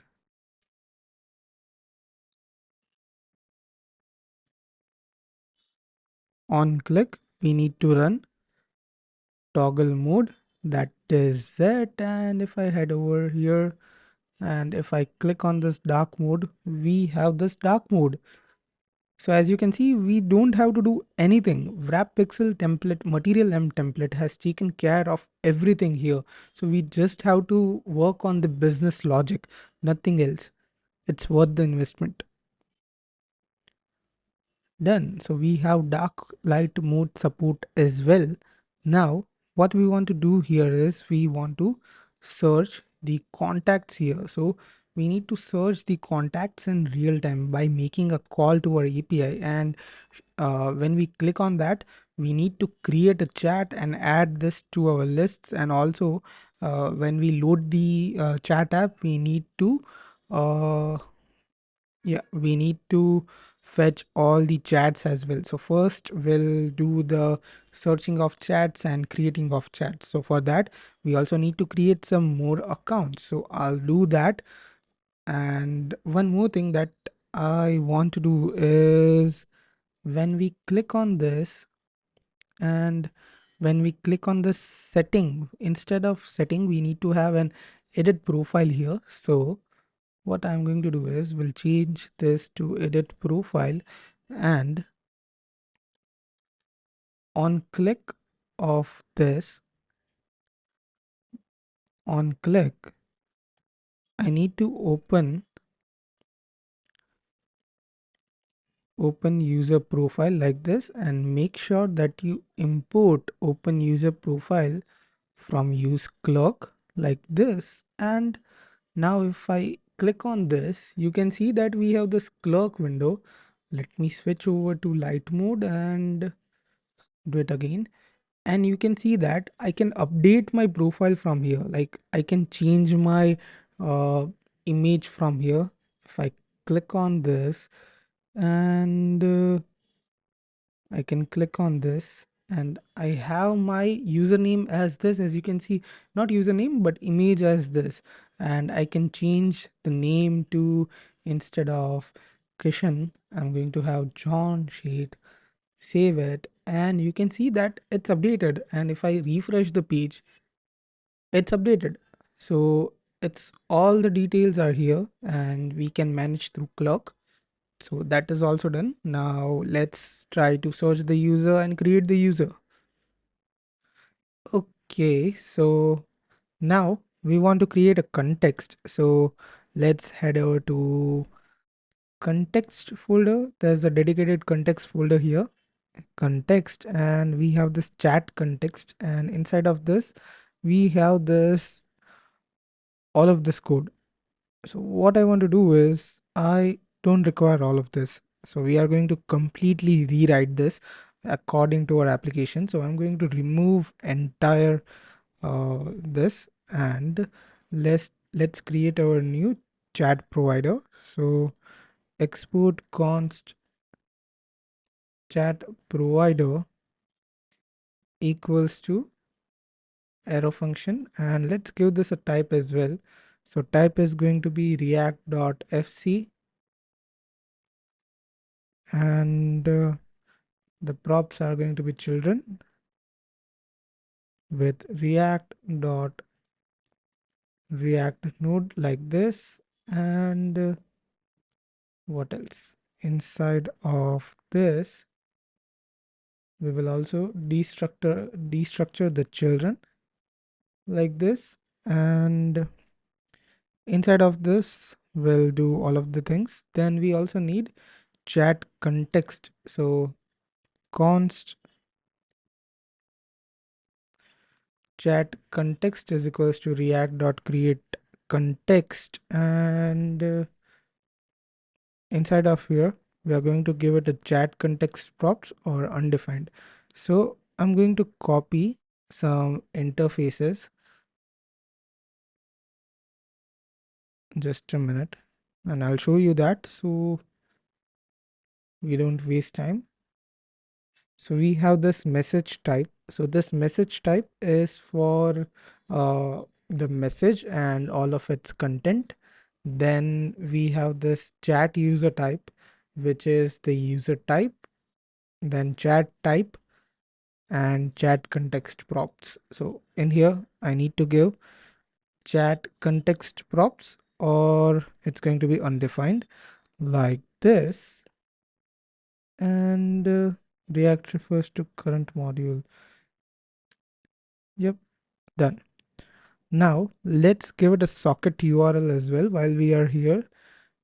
So process.env.next public socket URL, or it's going to be localhost 4000 like this. And this is going to be HTTP like this.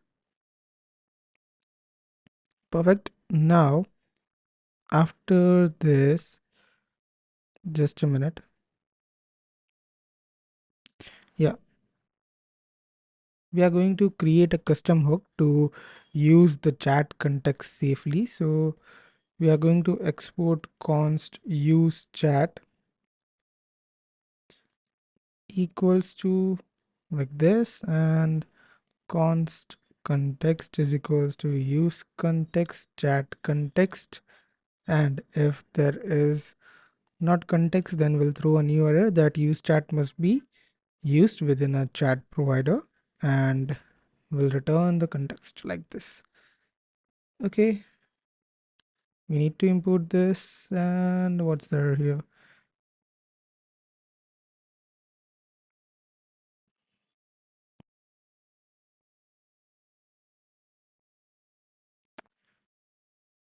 Okay, we need to return something from here. So what we are going to return here is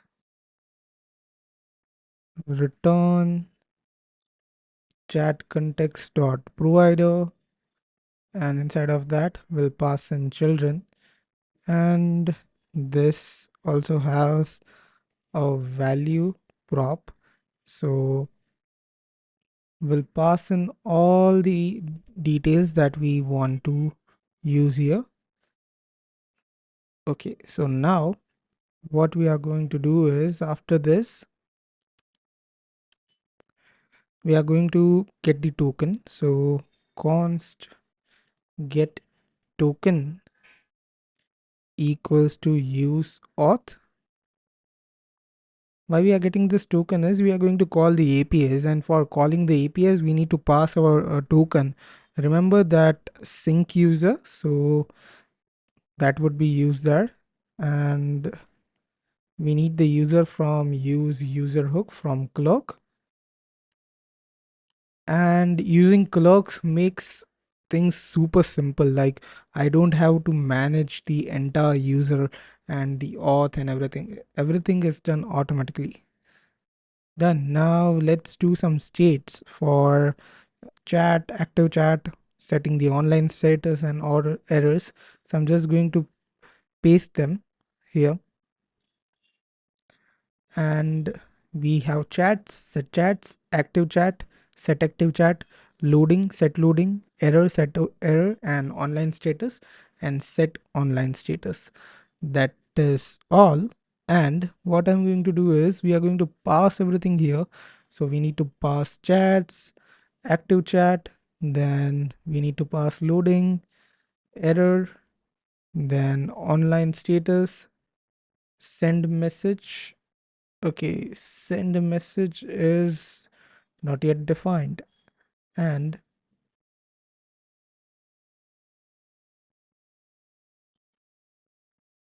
what's the error here for online status?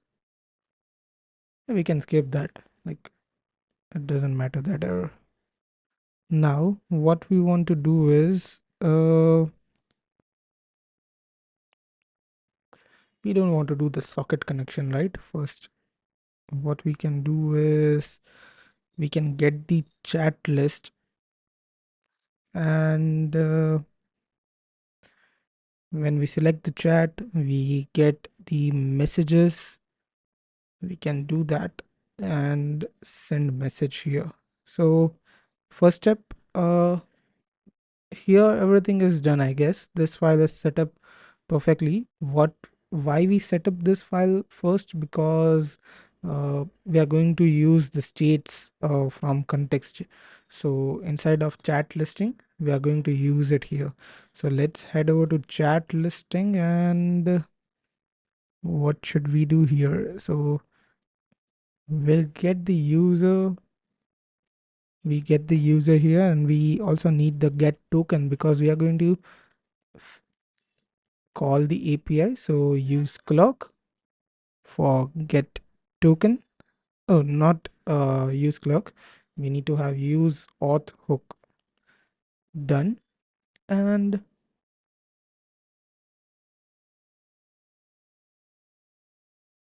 what's the error here?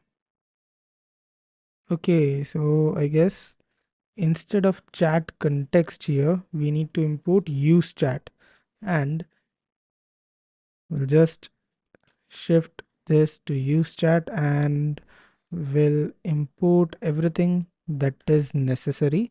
So we need chats, we need active chat, loading, error, then we need the online status. For now, that's all. Then we'll need the select chat and add chat functions, but that's not yet created. And let's grab and paste this at the top. After that, we are going to create some states. So yeah, I'm going to paste the states here of search, set search, user results, and user search loading. So that was the uh, states, and now I'm going to write an use effect hook, use effect, and this use effect should run whenever there is a change in search. So whenever our search changes, we need to run this use effect. So inside of this, we are going to create a function const fetch users, which is going to be an async function, and we are going to call this function like every 300 milliseconds. So we are going to have a functionality like a debounce. So for every call, we do not call our function. So set timeout, and we'll fetch users function at every 300 milliseconds or 500 milliseconds. And when we unmount this component, we want to clear our timeout, and now goes our main logic inside of this. So first, if we don't have search, uh, search or search dot length is less than 2, then we'll have set user results as an empty array, set search loading is going to be false, and will return like this. And after this, we'll set user search loading to true.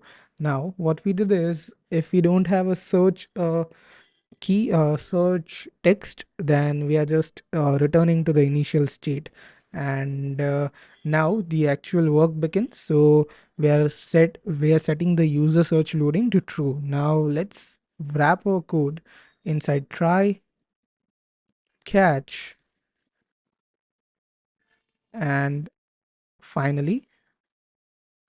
So inside of the try block, we'll get the searched users. In the catch, we'll console the error, and we'll set results, set user results to empty array. And in the finally, we are going to have set user search loading as false. Whatever happens, we will set user search loading to false because our API call was complete. Now inside of this, what I'm going to do is const token is equals to await get token, and we don't need to give it a template this time. We'll get the simple token.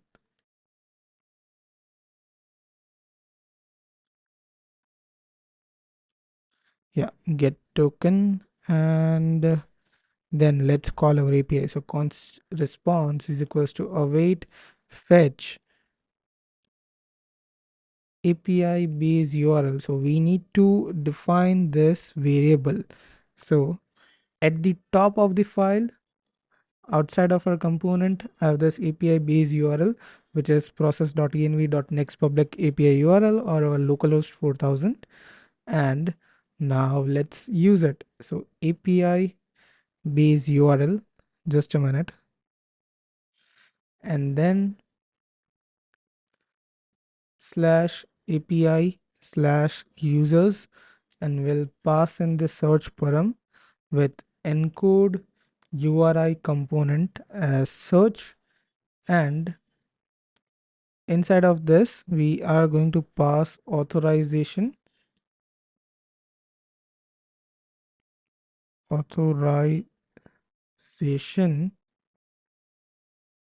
bearer token like this, and we'll give credentials to include. This is required to pass in our token, and we'll close this and we'll close the fetch just like that. And after this we'll check for response. If response.ok, then we'll have const users is equals to await response.json, and then we'll set user results to users, or else we'll set user results as an empty array like this. So our fetch users whenever we search everything is complete. Now what should we do next is handle search change. We need to fix this entire things because all of this would cause issues.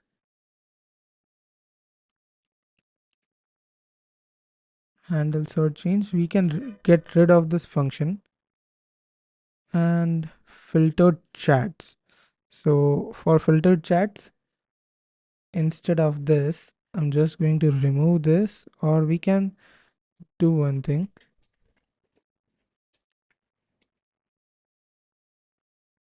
Okay, so here we'll replace, here we'll have, if there is no search then show chats, and if there is search then we'll have chats dot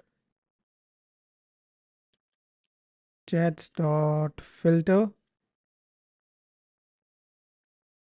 and we'll get the chat inside of this. And if we have chat.name, then we'll convert it to lowercase, and if we'll see if that includes search dot to lowercase, to local lowercase, doesn't matter. Yeah, something like this. So that is it. We'll remove this.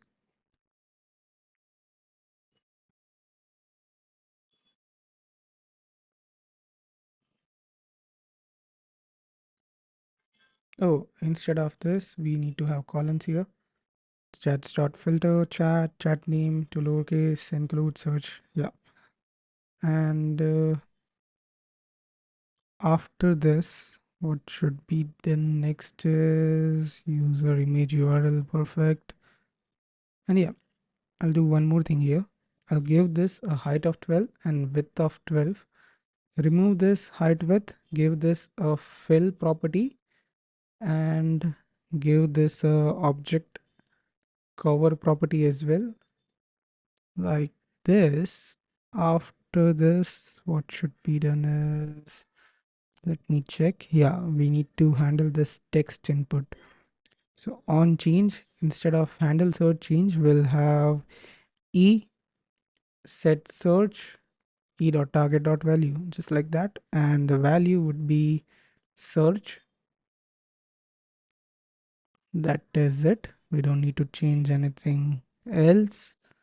And now we need to map our users here.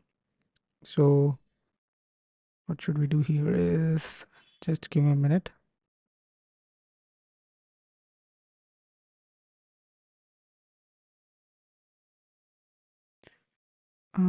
I guess we are going to have some complex conditions.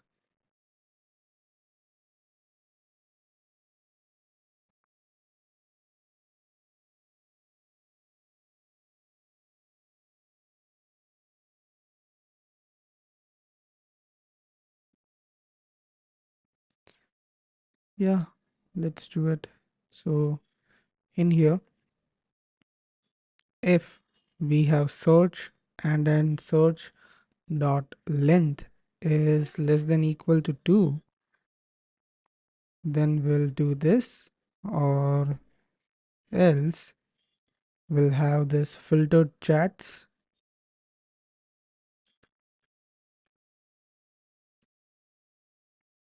Inside of this, what we will do is we'll have to check if user search is loading, then we need to show the spinner, or else if results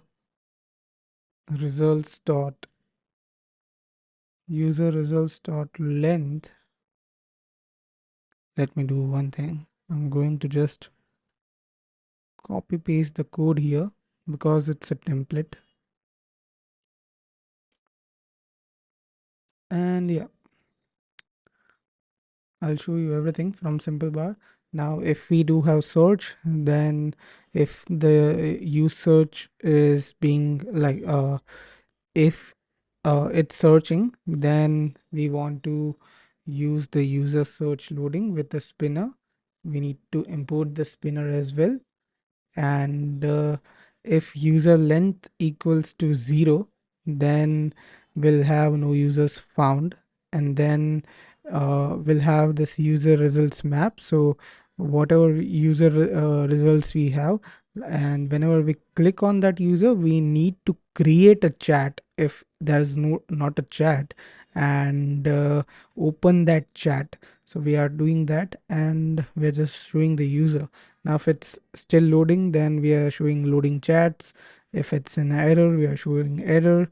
If filter chats dot length triple equals to 0, no chats found.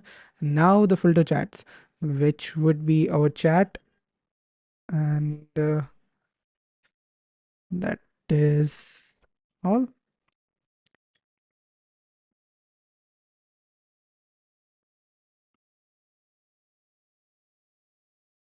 Now we need to create this handle user click function first. So let's do that. Just give me a minute. At the top, I'm going to have const handle user click, and inside of here I'm going to wrap this in a try catch block, and inside of this first we'll get token. So const token equals to await get token, and we also need to mark this async. After this, let's call our API await slash API slash chats. Method is post, and yeah, header content type application JSON authorization bearer token, and then we'll give it a body parameter with json.stringify. User IDs is going to be user.id, and that is it, I guess.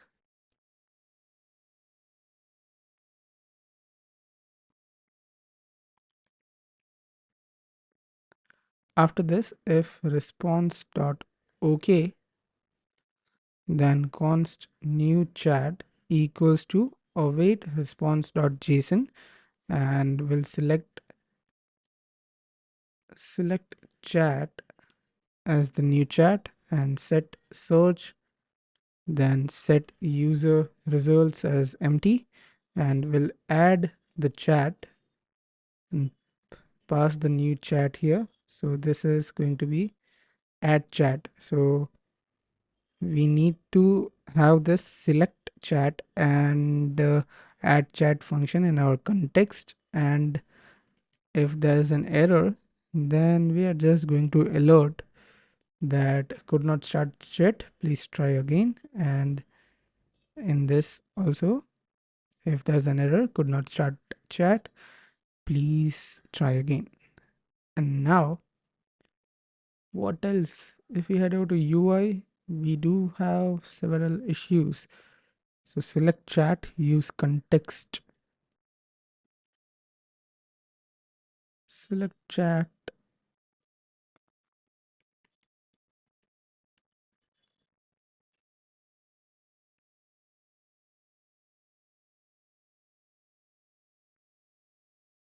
Okay, I'll disable all the problematic code.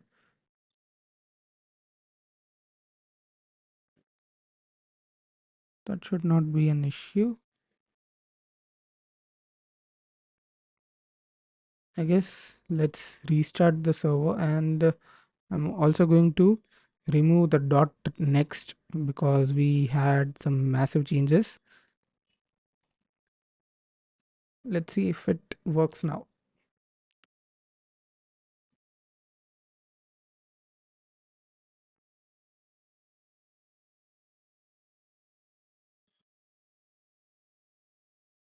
No. Okay, so we are inside of this chat content. So this file is causing the issue. So we need to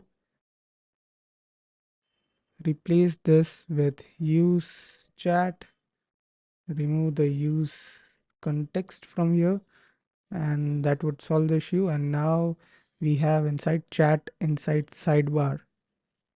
So same goes for here. We'll use chat here.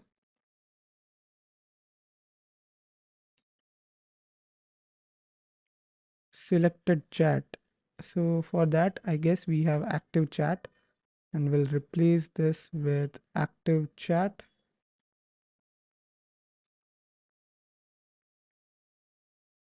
And let's remove this chat inside sidebar. We still have error. So replace this with active chat. That should fix the error. Now inside chat message sent. Okay, so this is going to cause some issues.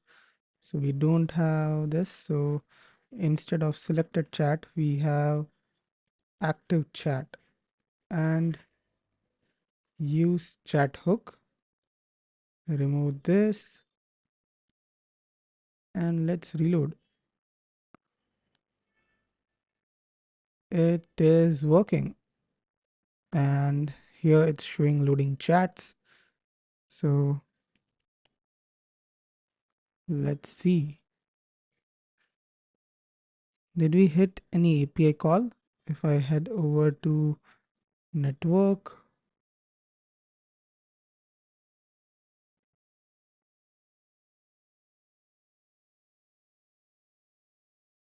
yep, we did hit API call, and it's showing us unauthenticated. We need to fix that now.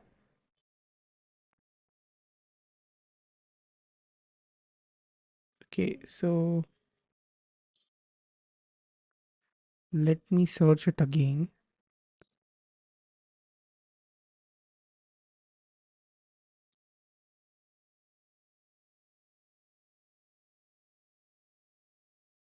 Headers, application JSON.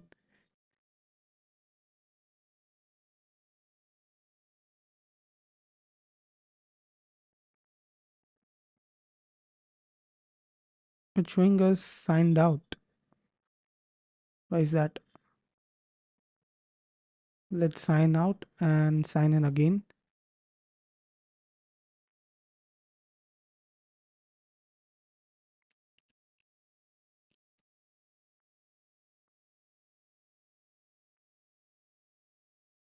Inspect, console,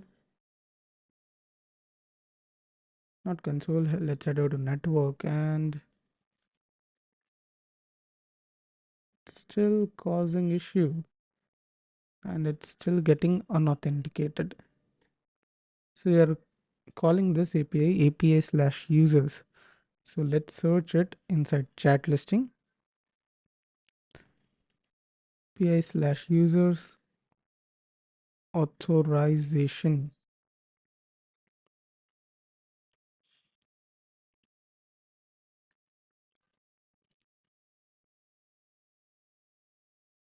Let's search for it again.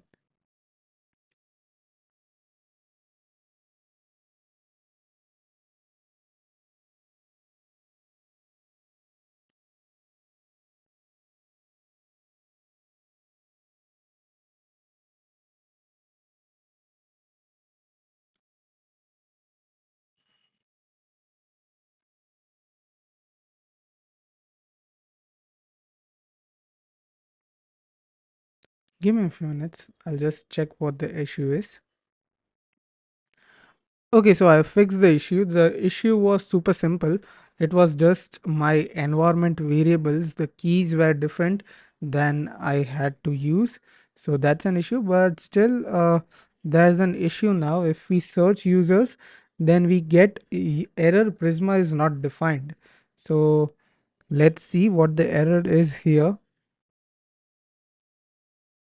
Inside of, let's see first where this error is being generated from. Okay, so I guess I've not imported Prisma. So Prisma is imported from Prisma client, but I want this Prisma from our library. So at dot slash lib Prisma, something like this, and cannot find modules. Okay, we have this in utils.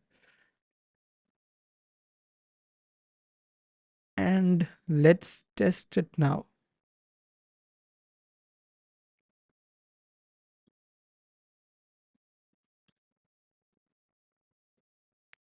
We still have an error. Prisma is not defined.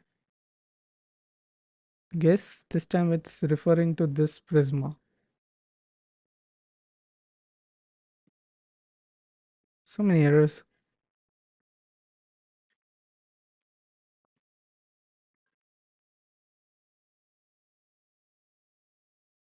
Yep, it's working. It's not able to fetch any users.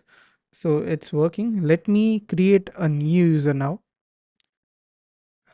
Okay, so I found the issue. Inside this use controller, we had this extra brace, and that was causing the issue.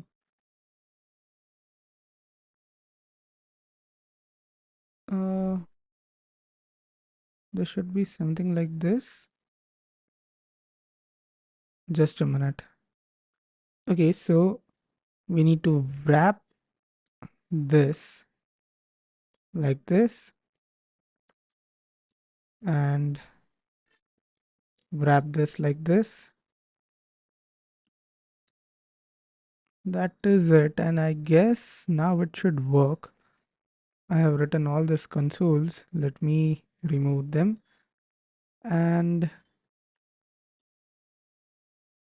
let's see. Yeah, we are getting the users. So that is done. Now,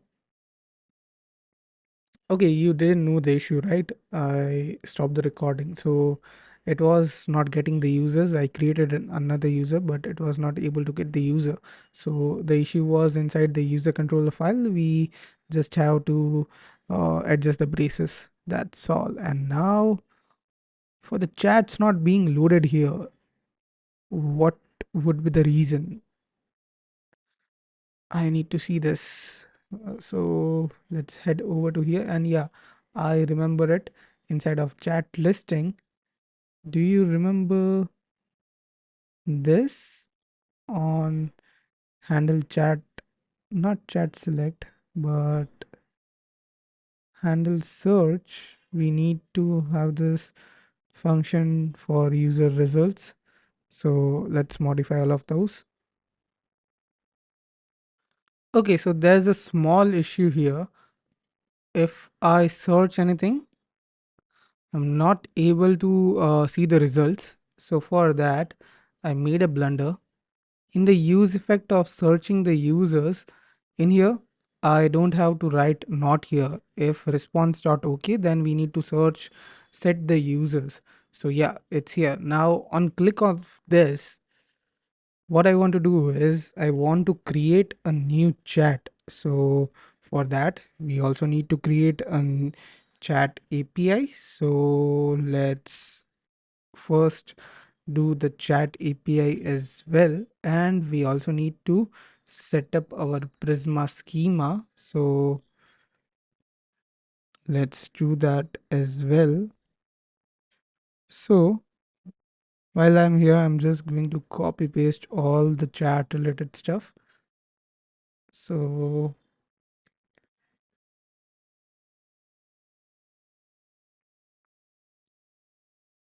just a minute. Yeah, we also need to add this on the user model. I'll show you everything in details now. Yeah, so we added this chat, and all the chat is going to have a chat user. So it's connection between user and the chat. So we are connected in it here, and then we have messages in the chat. So for messages in the chat, we have this, and the chat and the sender is connected here, the chat and the sender. And for sending files, we have this, and we also store which user has sent this file and connect it here as well. And that is it, I guess. Yeah, that is it. So we need to save this, and on our server I'm going to write npx prisma generate npx prisma db push, and then npm run dev to start our server again.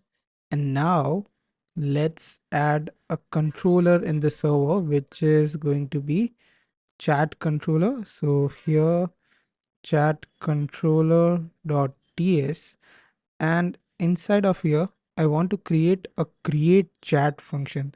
So what that create chat function would do is, whenever when we search a user and create on that, click on that search, we need to create a new chat. So let's export const create chat is equals to an async function, and request response types request is from express, response is from express as well, and in here we'll get the user IDs, like who the users are, like both the users, the logged in user and the one we need to chat with. So user IDs request.body, and yeah, we don't need more user IDs. We just need the one user ID, because we can get our user ID from request, because we have that middleware. Now we need this code, which is if the length is greater than 1, then we'll return that user IDs should only be 1. So this is a fallback logic. Now you can remove this and extend the functionality with for group functionality. So if you remove this, the chat would work for groups. Now const self user ID equals to request.user.id will get our user. Then we'll get const other user ID is equals to user IDs of 0 if other user ID triple equals to self user ID cannot create chat with yourself.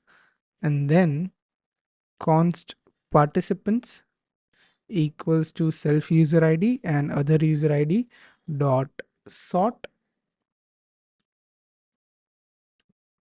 Now uh first let's check if there's an existing chat. So what should we do is something like this. So no, let's write it by ourselves. So const candy date chat is equals to prisma dot chat dot find first, not many, find first.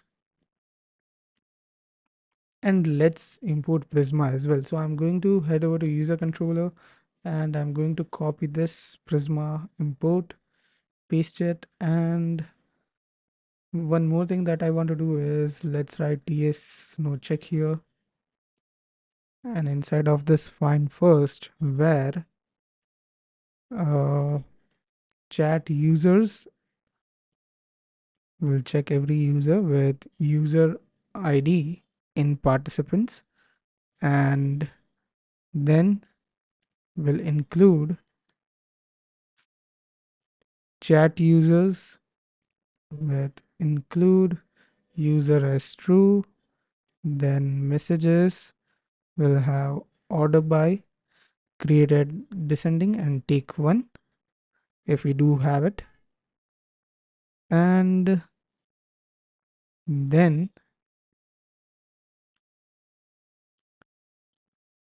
we'll find those chats. So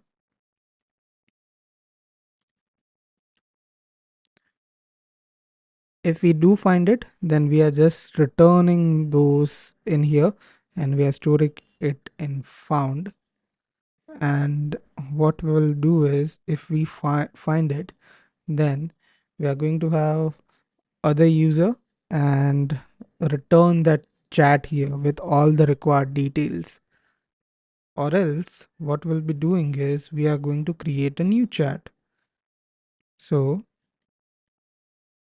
this is the query prisma.chat.create with chat users, include chat users messages as we need to return the data as well, and then we'll get the other user from here and send it. Perfect. So this is done. Now we need to have chat routes. Just a minute.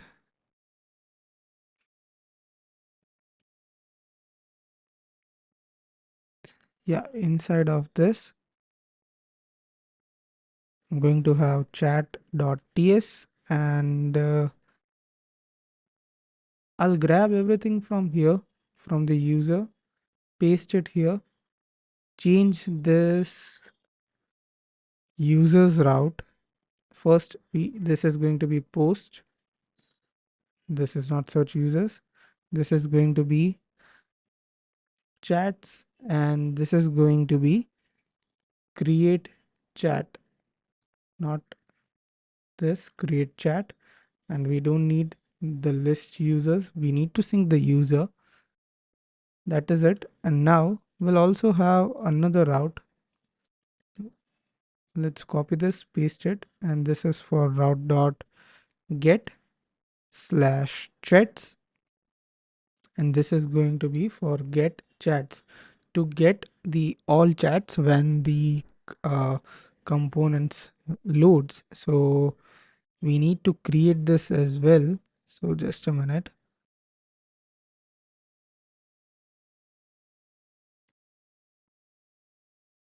Let's head over to chat controller. I'm going to paste the API controller.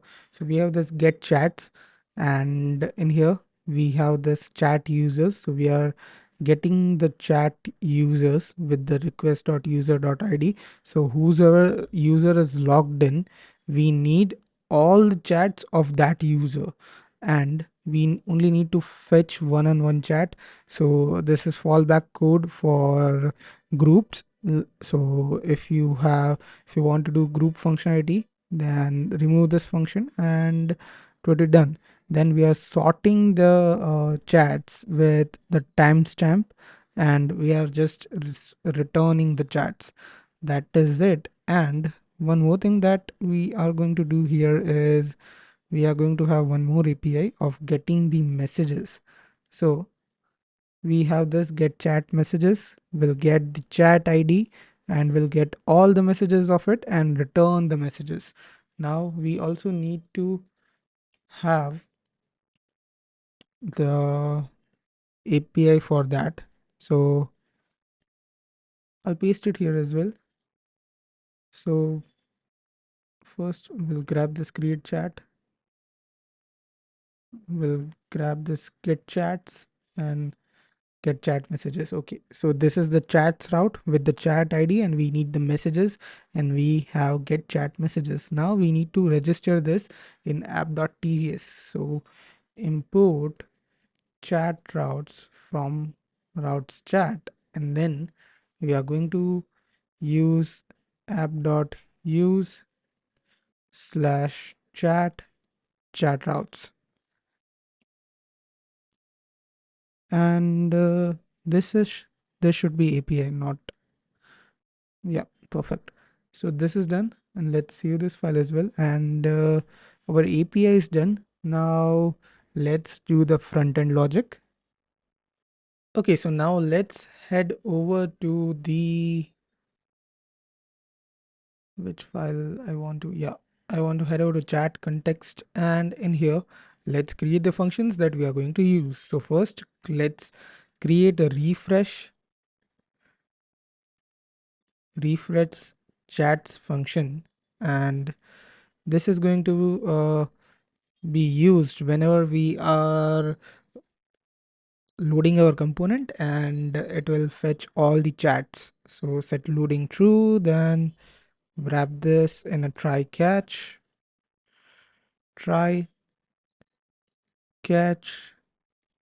error. We have an error, set error, and console log error. Inside of try const token get token, and we don't need any template,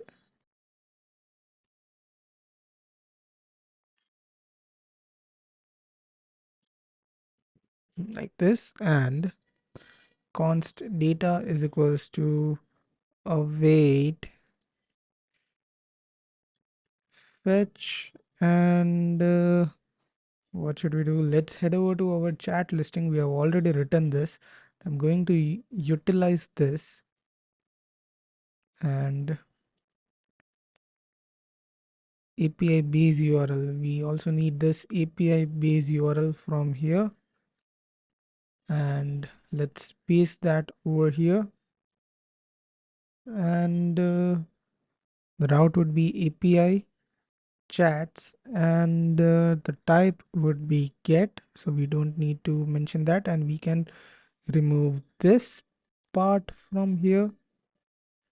Headers token credentials include, and that is it. And now if response.ok, then we'll have const data is equals to response.json, and we'll have set chats data dot chats, but not data dot chats. We'll just set the chats, and we'll set loading as false, and in here as well we need set loading to false. We can actually remove this and do a finally block where we'll set the loading to false, like this, so no redundancy. And as soon as our component is loaded, we need to get the chats, so we'll call the refresh chats function here. After that, when we select a chat, we need to when we select a chat, we need to fetch the messages. So we have to write that API as well. So first we'll have select chat equals to async function, and that is it for now. And then we'll have const send message equals to an async function, and then we'll have const add chat is equals to new chat type, and what I'm going to do is set chat with previews and this new chat, just like this. And now we are going to utilize all of these functions in here. Perfecto. Now let's head over to chat listing, and what should we do in here? Just a minute. So we wrote this function, I guess, and commented the code. Yeah, set selected chat, and why is the error? Don't we have the set selected chat? I guess it's set active chat.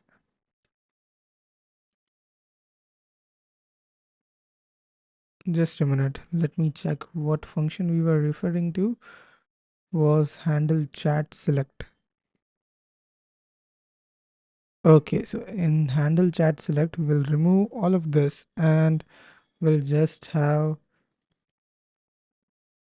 select chat as chat, and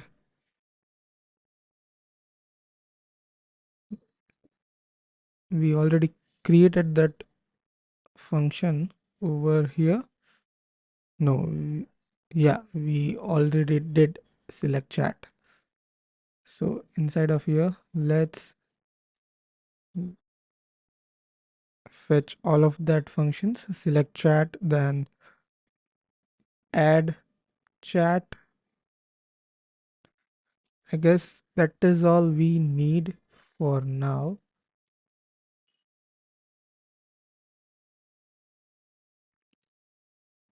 And what else?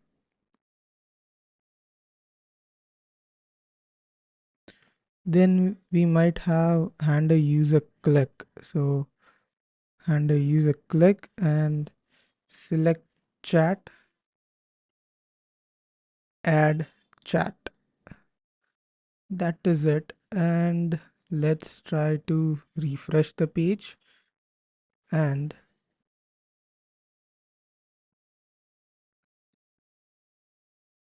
let's select this, and our API call was made, but we got an error. Candidate chats is not defined. So let's head over to chat controller, and in here where, yeah, so the error was candidate chats is not defined.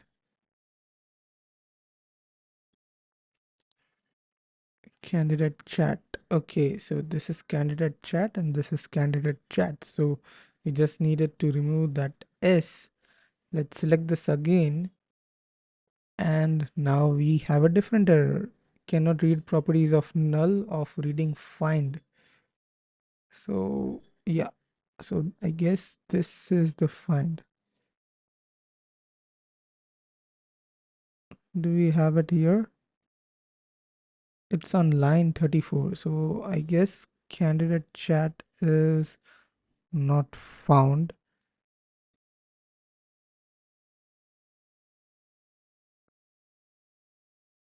Perfect. Our chat was created. As you can see it, it's been selected and it's in here. So if I do this, you can see that this is the search one and this is our chat. So if I refresh the page, you see that we have this one. So that is working. So user chats is also done, and select chat and create the chat is also done. Now let's do this functionality where we send the message and chat header and remove this, and let's do that. So now let's head over to the code, and let's head over to our this file, and from here I want you to head over to index.tsx, and we need to do some changes here. So I need to remove this breadcrumbs, those are not needed. And in here I'm going to create a responsive hook which will check if it is mobile view or not. So this function, and from here we are going to have const active chat, and this is not from use mobile but use chat, we need the active chat and set active like this, and we don't need this. Instead we'll have const is mobile is equals to use mobile. And now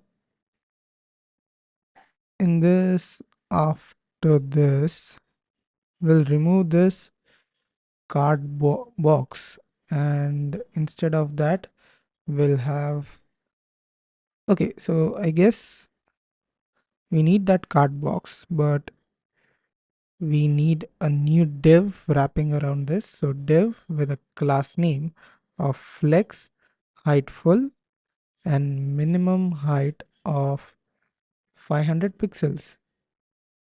Now inside of this, we'll check if it is a mobile, then we need to show stuff accordingly, or else we'll show the stuff accordingly. So I'm just going to remove all of this code from here, close our div, paste this code. So is mobile, if there is no active chat, then show the chat listing, or else chat content, and on click of mobile set active chat as null, then horizontal rule and chat messages sent. Then if it's in desktop mode, show chat listing and chat content, and if there is no chat selected, then show welcome. So we need to create this welcome component. So welcome.tsx, and it's pretty simple. Just importing the logo, welcome to Material M chat app, and h4. Super simple. And I'm going to save this as well and head over to here and refresh it, and we can see our welcome component. But use chat must be used within a chat provider, so we need to do a context lifting. Yeah, so instead of this, inside here chat provider, we need to have the chat provider in the main layout or page. Let's do it in layout. So after the clerk provider, I'm going to have the chat provider like this. Make sure that you import it, or instead of doing this in the root page, let's head over to this chat route. We already have this, so we can use it over here. Makes more sense like this. And okay, we need to mark this as use client. Ta-da.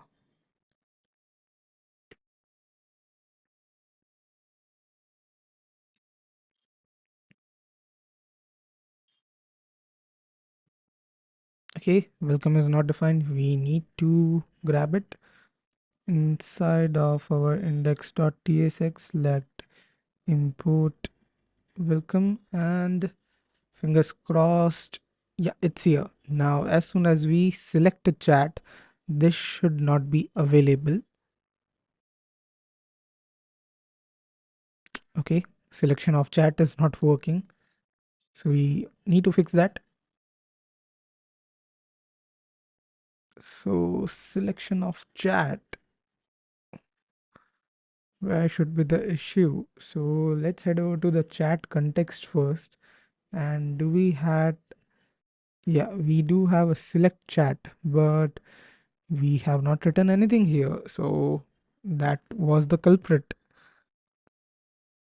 What should we do here? Let me check.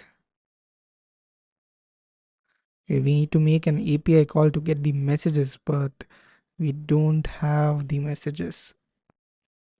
So for now, what I'm going to do is I'm going to write set active chat as the chat. That's it. And if I click on this, we have this.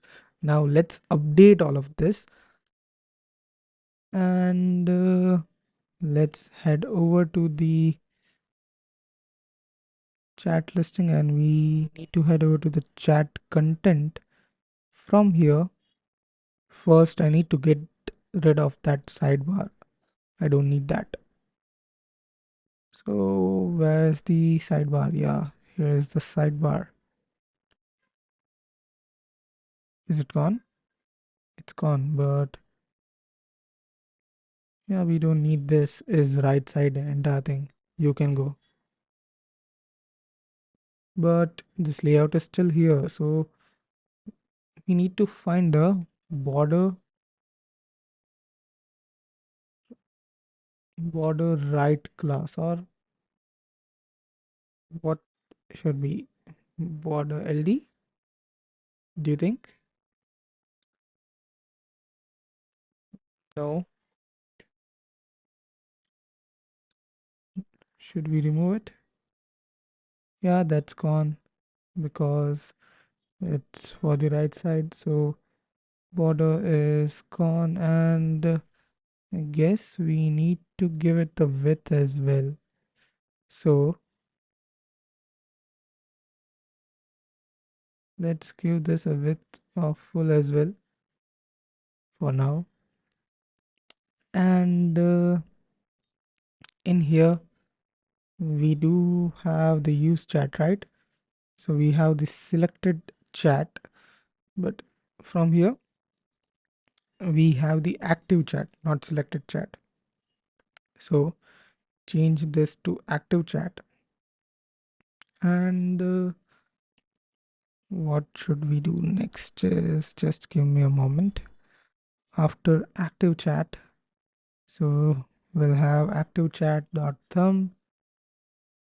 We'll change this active chat, and the first name, that's going to be, just give me a minute.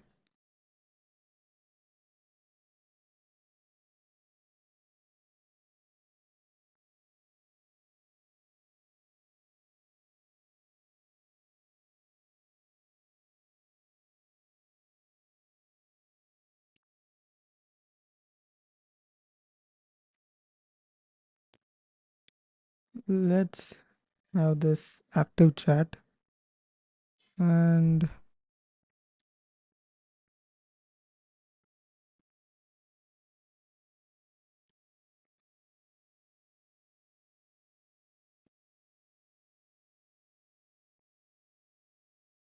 so where's the source code for that in my code? Just a minute, I'm just checking.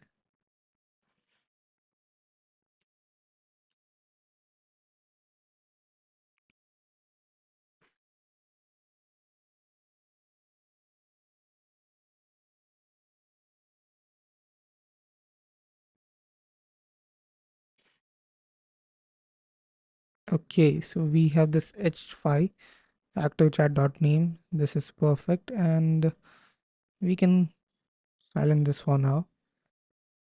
And let's select a chat. Hope it doesn't break. It did break. So selected messages. We don't have selected messages. Instead, we have active chat. So we'll remove all of the instance with active chat like this. And let's see, we are just focusing on the chat header first. No, we didn't get the data. Why does it happen like this every time? Let's do one thing, use effect.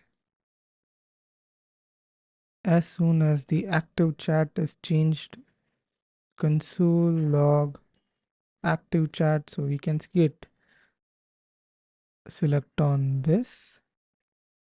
Let's refresh it and select on this, and active chat is undefined. So I guess the issue would be from the root. So let's head over to active, not here, but set active chat.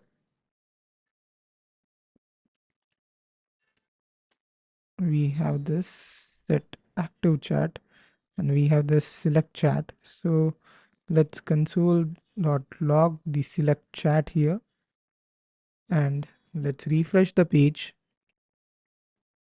When we select the chat, we got the function of select chat. Okay, I'm sorry, we need to have this chat. Click on this and we got the chat. This is the chat, but set active chat is not able to being set. So let's head over to chat content and we need to call this. So foolish of me. And yeah, it's here. Sorry for the blunder. It's here. And yeah, that is it. Now, this is also fixed. So that's a good thing. Now, let's try on focusing on sending the messages. Now, to send the messages, we need to create an API first, and with that, we'll also create the API to get all messages. So let's do that. So let's head over to the source code and let's head over to chat controller. We need to create a new file, message controller.ts, and I'm going to paste this code of ts no check. We'll get the Prisma and send message function. We get the request body, get the member, and we will create the message. Simple as that. And after this, we have already created the get or a get chats function. Not get chats, but get chat messages. So that's already done. So we don't need to do that, but we need to create the route for this. So messages.ts, and inside of this is going to be the code. We have router.post messages and we don't need this. Okay, router.post messages, sync user, get the send message function, and done. Now let's head over to the app.ts and we are going to import message routes from routes messages, and we are going to use api.use API message routes like this. Now let's head over to our chat context, and from here we need to have the send message thing. So just a minute. Yeah. So inside of the send message, let's remove this console.log. And inside of this send message, we are going to use try and catch, and I'm going to copy the entire code of this. Just a minute.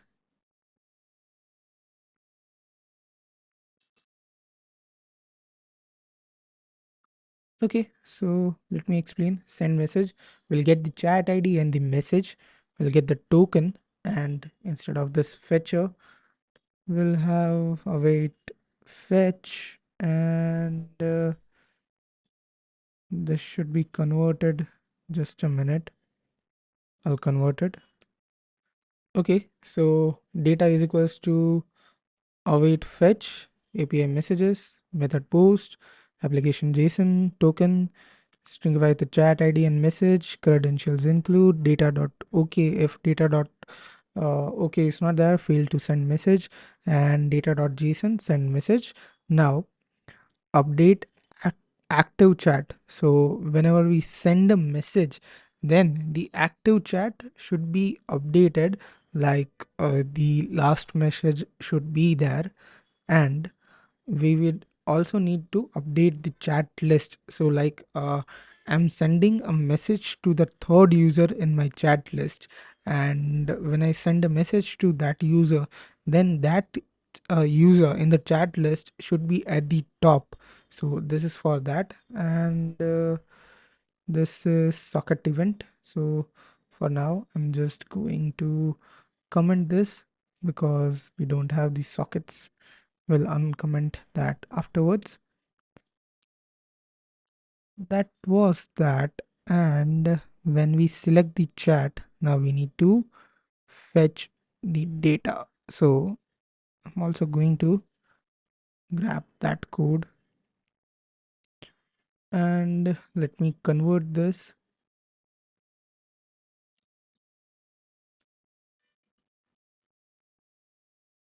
Const data equals to await fetch with API chats chat ID and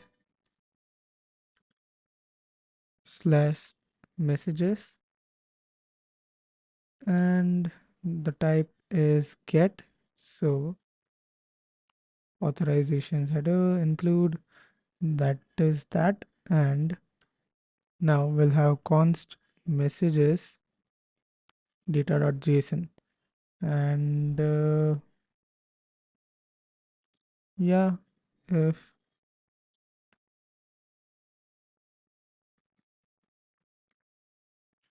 yeah, so we get the messages, and if there is no data, fail to fetch messages, and we update the chat with the current chat and the messages, and we set the active chat and we set chats.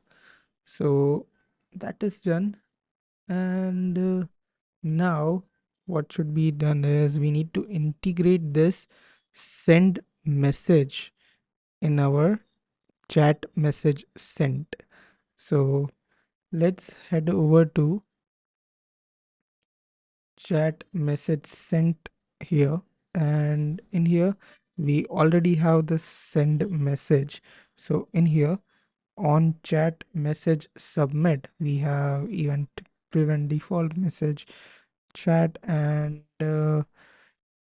instead of this we'll have await. So we need to use async here.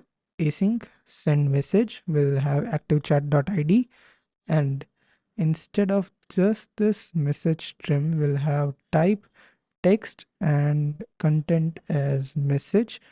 We'll also trim that so we don't need to provide any spaces.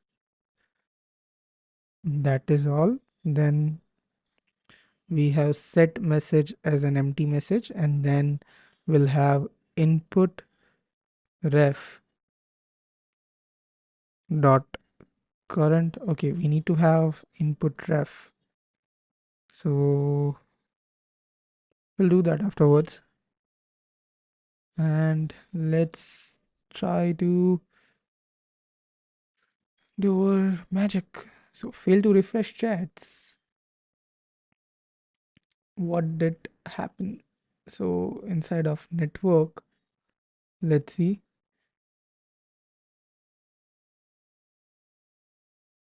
Fail to refresh chats. So where is this coming from? We only have it here.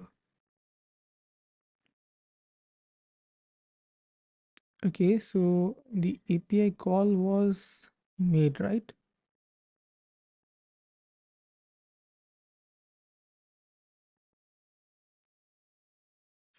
Failed to fetch. But why? We have API base URL slash API slash chats, or I guess it's chat.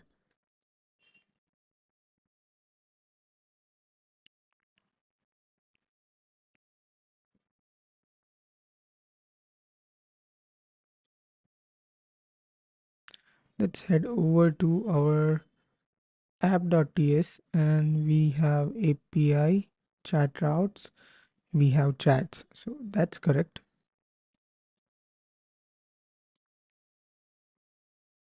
So let's use chats here. So Let's do one thing. Let's console this. Console log.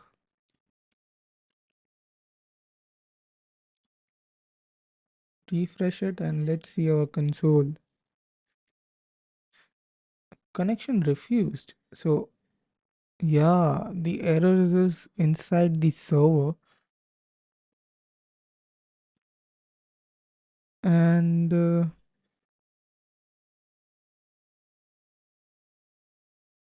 not sure from where this is coming from. So it's okay. I guess we didn't save this file. So the issue was that. Should work now. Let's refresh. Fingers crossed. And yeah, it's working. Let's select this chat. Let's head over to network and let's see if it's able to send a message. Hi, John. Send the message. We got the error. Select chat is not defined in chat message sent. So inside of chat message sent, where is select chat? Okay, so select chat. Instead of select chat, we need to give it active chat. Let's try it again.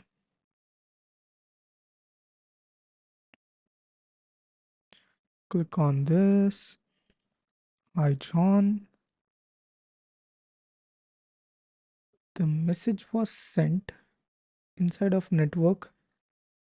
Yeah, the message was sent. Response was this, and let's refresh it.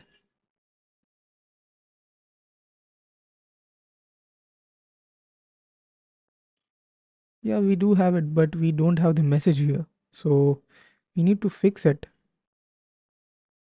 Not sure why that is happening, but there's a progress. So we just need to fix that bug and this bug right here. And that is it. Then we are ready to integrate sockets, I guess. Yeah, let's fix it. Okay, so first I'm going to fix this bug of undefined.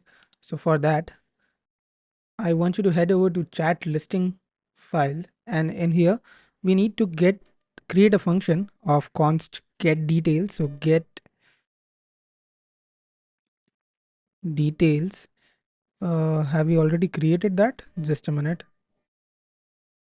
Yeah, we do already have it. Just a minute.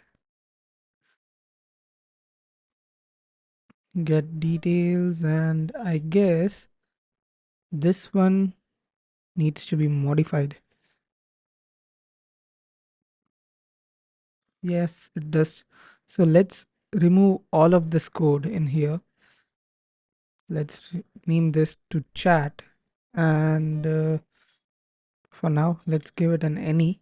And in here, if there are no chat dot messages and chat dot messages dot length triple equals to 0, then we'll return empty string. We don't want to write no messages yet. That's ugly. Now const last message is equals to chat dot messages, and yeah, that's the code I need. Perfect. Now const message equals to last message dot type. If type is an image, then we'll return sent a photo, or else we'll just return last message dot content, or last message dot message, like this. Now we also need the sender, so const sender is equals to user and last message dot sender id triple equals to user id. If that is same, then it's us who send the message, or else we'll send an empty name. Now we'll return the sender in the message like this. We don't need space. Let's check it here. Yeah, you can see that uh, here we have this, and if I refresh the page and we have hi John here. Now we need to fix this message right here, and things will move forward. So for that, what's the issue? Let me check. First of all, why this is taking this much space? We need to fix this because I guess this is margin here or something like that. So I guess this calculation is wrong in here. So we need to find this Excel class. So inside of chat content, I want you to find Excel something calculation. Yeah. So the issue is here. We don't need this right side one. If there is no right side, then this. Okay, so what I'm going to do is I want to remove this logic entirely and we'll just give it the width of full like this. Save it, and yeah, the message is here. Now what else? Uh, active chat dot messages, active chat dot id. So we need to fix everything here. Like for that, we have it here, and on this screen, it's also here. So we don't know who sent the message. So to check it, we need to modify the entire component. So let me just check what's going on there. Just give me a minute.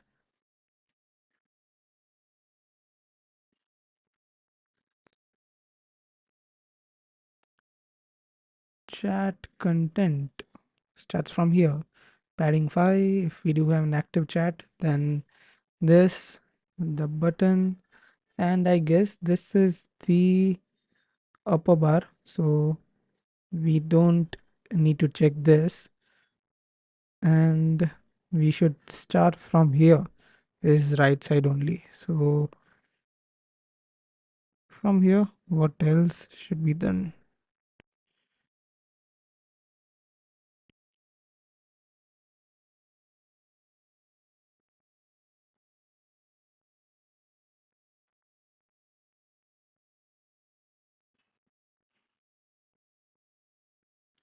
Okay, I'll do one thing. I want to replace this simple bar with a simple div. So inside of this, I'm going to have flex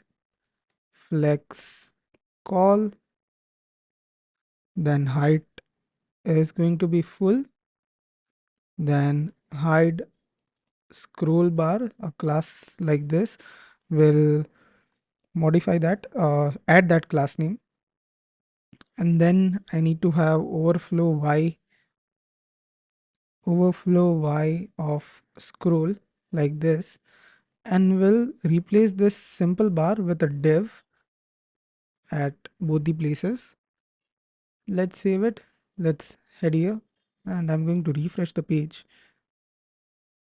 Let's select the chat. Is anything breaking? Not yet. Now, what else? Let's do one thing. Instead of modifying it, I'm going to remove everything from here and we'll rewrite the code. So I guess that would be a easier process. That way I also don't have to copy anything and you can follow along as well. So inside of this, what we'll do is we should have a loading state. So if it is loading, then we'll give this div, or if it's not loading, then we'll give this div. So for that, we also need to declare this loading. So this loading should be available from use chat. So here loading, and let's remove this use effect as well, and let's head over to use chat and let's see if we returning loading. Yeah, we are returning it from here.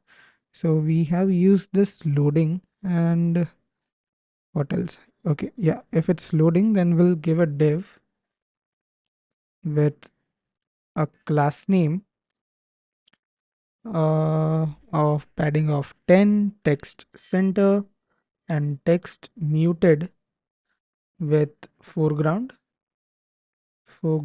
like this. And in here goes our message that loading messages dot dot dot. Yeah, it's not loading messages, so it's not doing that. Now after this, in here, what should we do? Yeah, so we'll check if active chat is there and if there are messages, and if the length is greater than 0, then only we need to return this component. So we'll return like this. And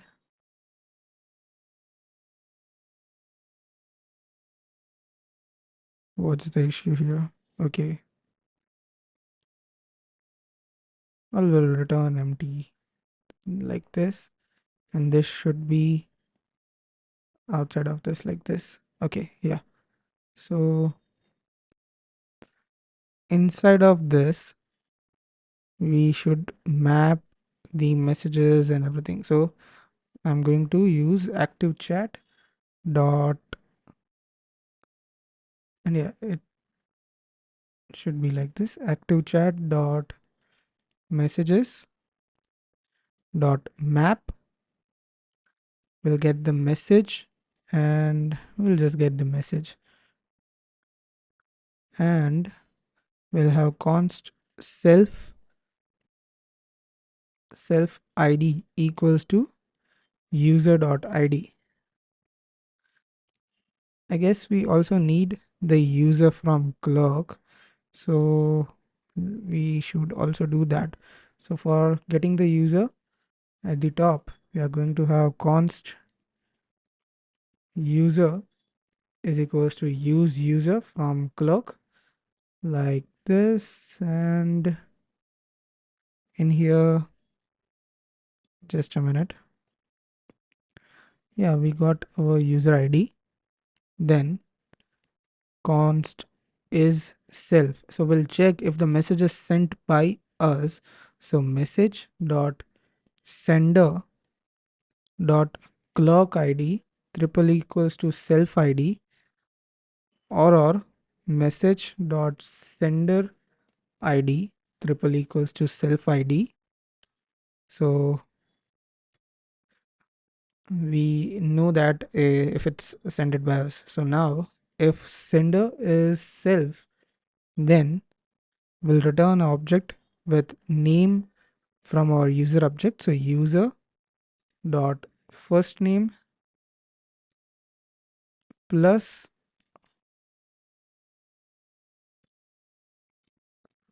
yeah, user dot last name, and we'll use thumb as user dot image url like this. We don't need to give or here, or else if it's not sent by us, then we'll have active chat dot participants dot find. And what should we do here is we'll get the participant, and participant, what should we do here is we'll match the id with the message user id. So p dot id triple equals to message dot sender id, or what we are going to do is we'll use it from active chat. You remember active chat? So we have it at the header and thumb like this, and now we are going to return our message. So yeah, like that. And in here, inside of this, let's complete this div. Going to have a class name of padding of 10, text of sender, text muted, foreground, and this is going to be start the conversation like this. And in here we'll have our entire the rendering. So after this I'm going to have return, and this is going to be our component. So we'll have div with class name, flex margin bottom, and yeah, it should be inside of this margin bottom of 30 pixels, and dark text white of 80 opacity. And now I will check if it's by self, then we will have justify end, or else we'll have justify start like this. And then we have key as message.id plus message dot created add property, so it makes us super unique. Now what should be there? Now we'll check if the message is not sent by ourselves, so is not self, then we need to show image. So for that we'll have div, and yeah, mm, we need this image but not this thing, so we'll remove that. So we also need to modify this from here. So the class name is going to be width of 10, shrink of 0, and margin right of 3. And the image is going to be source sender dot thumb, or it's going to be slash images profile slash user1 dot png like this. Height is going to be 40, width is going to be 40, alternative name is user, and class name is going to be just the rounded full like this. Let's close the div as well, and this bracket. That is done. We should have that image here. If we head over here, okay, so cannot read properties of undefined active chat dot messages dot map, active chat dot, okay, there was a spelling mistake.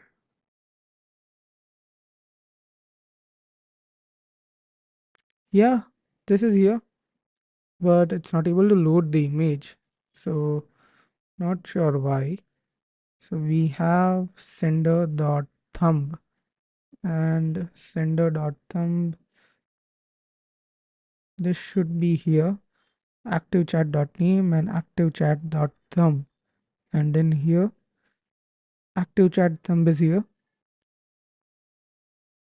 Hmm,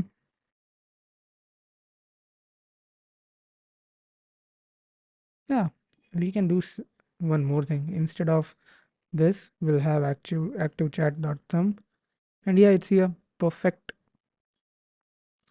Now after this, I'm going to have a div. We'll have class name with max width of 70%, and if is self, then we'll have text right, or else that would be an empty class. Now after this, inside of this div, we'll give a class name of text extra small, text ld, and opacity of 60, font medium, margin bottom of 1, and we'll give it a block class name. And inside of here, we'll have our messaging time. So message dot created at, if we do have that property, then we'll have format distance to now strict, and we'll pass new date message dot created at, and we'll pass at suffix as false, like this. Close it, and let's keep a space here, and then we'll have this ago.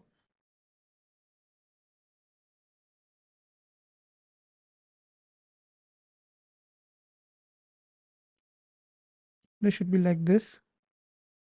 Perfect. And yeah, we have this 20 hours ago. Perfect, it's working. Now after that, we'll have the last div of rendering the message. So we'll have div, class names would be dynamic. Now we need to check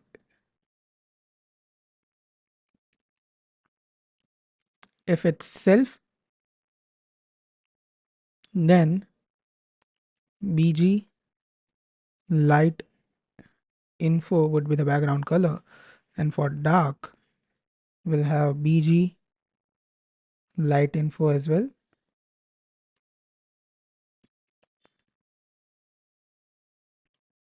Then we'll give it a rounded off medium, and if it is not, then we'll give it a background of muted,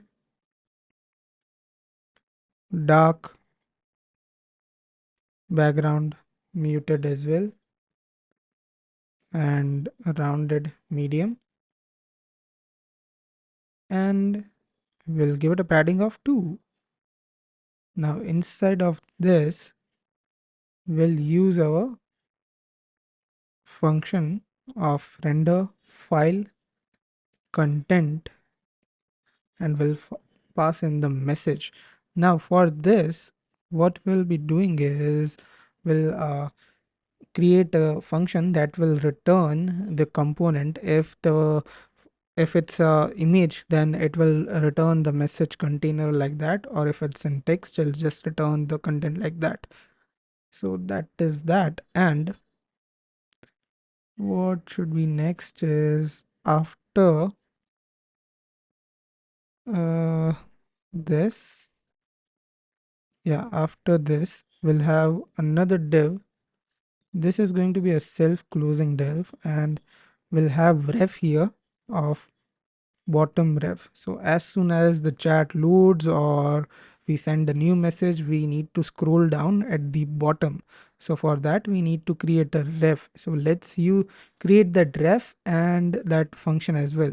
So for ref, we can do it here. Const bottom ref is equals to react.useRef, like this, and let's create a use effect to have the smooth behavior as well. So bottom ref dot current, bottom ref dot current dot scroll into view behavior smooth, and whenever the active chat dot messages dot, not exactly this, but the length changes, we need to run it. Perfect. And after this, let's create our render file content. So for that, just give me a minute.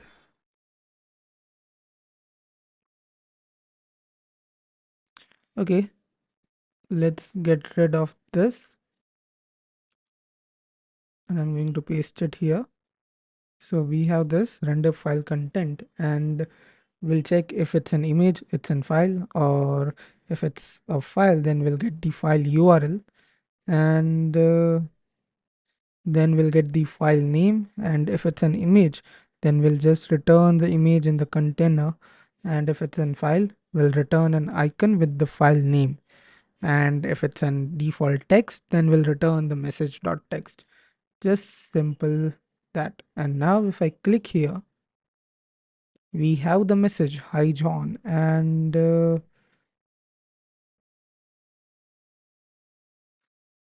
if I head over here, click on this, we have this here. So both of them are working as you can see it. And now let's send a message from Turtle that, hey John, how are you? And if I go here, refresh the page, we have this, hey John, how are you? Perfect. Now, what should we do is everything else is working. Let's fix this. We also need this emoji picker. So let's do the functionality for sending emojis and then we'll get started with our socket. Okay, so I'll head over to my VS Code and I want to head over to the client terminal, and in here I'm going to install a package npm install emoji picker react. Let's wait for it to get installed. Okay, it's done. Npm run dev, and I'll head over to chat message sent file, and in here we have this icon of emoji. So I guess we are going to use it here, but first what I want to do is let's grab some states for emoji picker. So use state snippet, and this is going to be show emoji picker and set show emoji picker, and initially this is going to be false. And let's create a function of const handle select emoji. So const handle select emoji type is going to be string, or we can use a type from react emoji picker. So emoji click, let's use it any, or let's use emoji click data like this, and let's import it from emoji picker react. So import emoji click data from emoji picker react, and in here uh, what should we do? So const emoji is equals to emoji dot emoji, or we can consider this as emoji data, and this is going to be emoji data dot emoji, and const input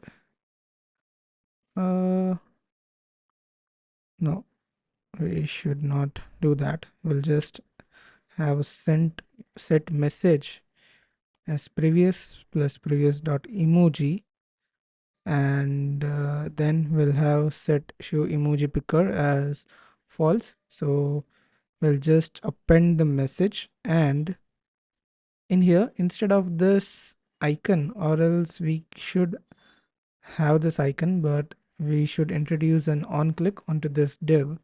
So on click set show emoji picker as not emoji picker, and we'll also give this a tab index of 0, and after this we'll have show emoji picker, and we'll have a div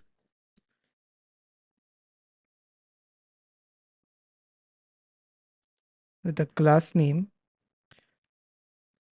absolute z of 50, bottom of 12, and left of 0. Inside of this we'll have emoji picker.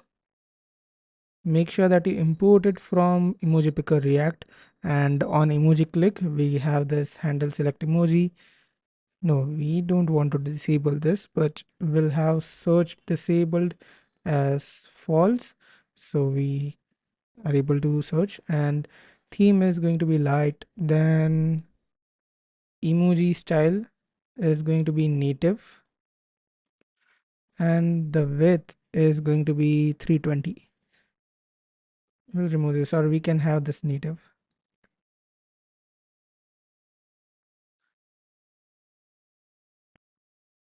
So what are the props here?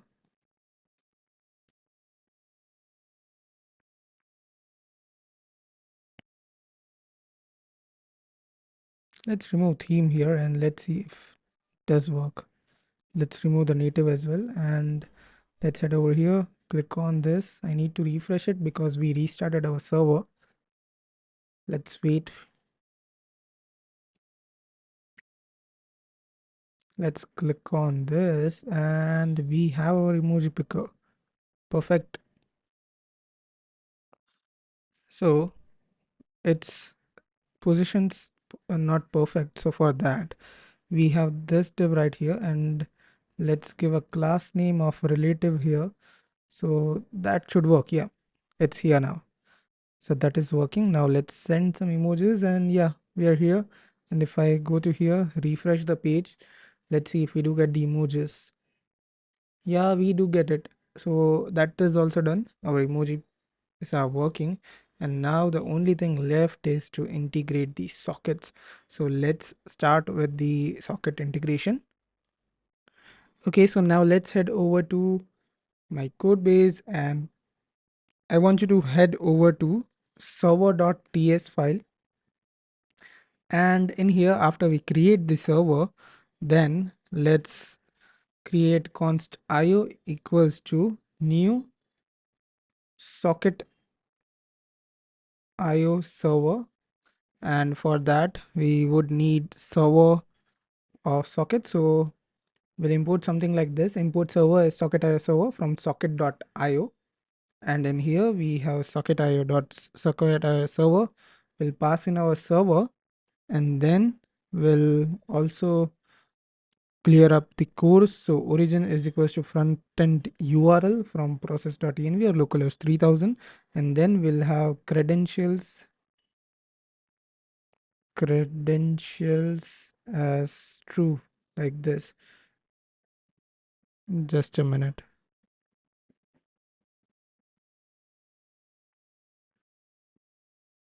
Socket IO server, and then we now need to create a map for storing the online user ID and the socket ID.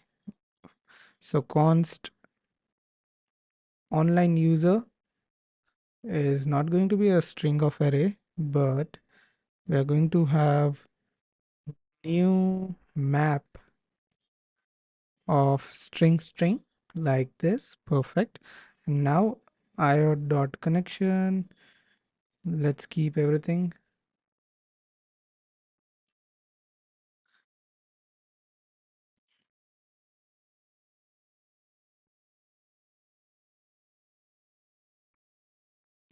Okay, so io dot on connection, we get the socket, we console log that user connected with socket ID.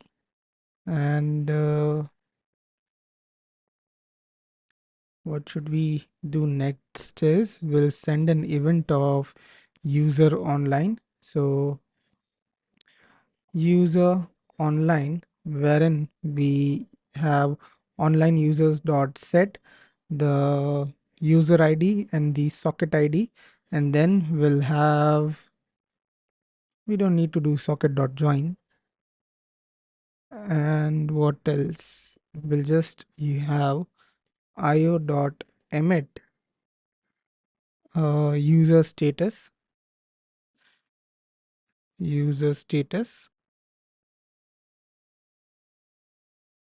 of online users, and that would be dot online users dot keys, like this. And we don't need to have this console.log. So this is for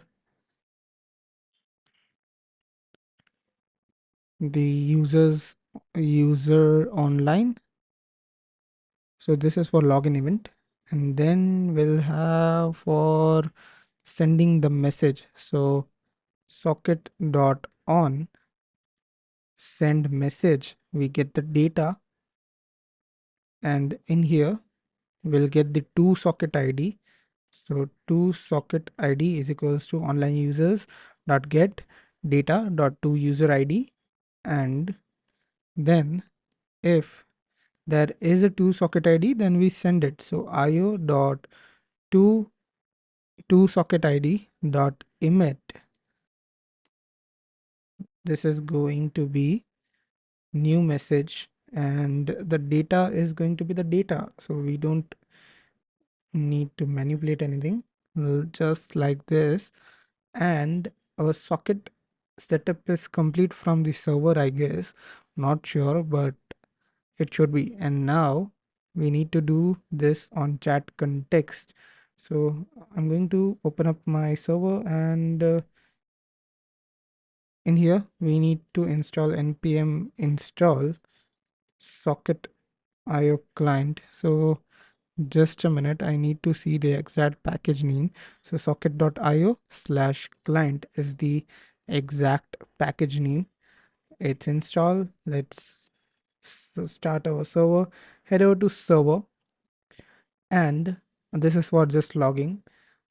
And let's head over to this chat context, and in here what I want to do is let's have socket setup here. Okay, just a minute. Do we have the socket URL? Yeah, we do have it. And now in here, const socket ref equals to use ref. Make sure that you import use ref from React, and the type of it is going to be socket, and socket should be imported from socket.io React. So import socket from socket.io client, and this should be something like this socket, and we have this socket, or it's going to be null, and initial value is going to be null. And now comes our main socket connecting thing and everything. So just a minute. So we have this use effect here, and this use effect we will connect as soon as we have it. If we have the user and we run this use effect, as soon as we have the user ID, and as soon as we have the user ID, what we'll be doing is we'll connecting with this socket, we'll store the socket in socket ref, and we'll emit to notify the server that this user is online. And then we listen for user statuses, like if any user is online, then we set it, then we send the new message from here for sending the new message, and we set the chats for updating the chat list and everything. And what else? Just let me see.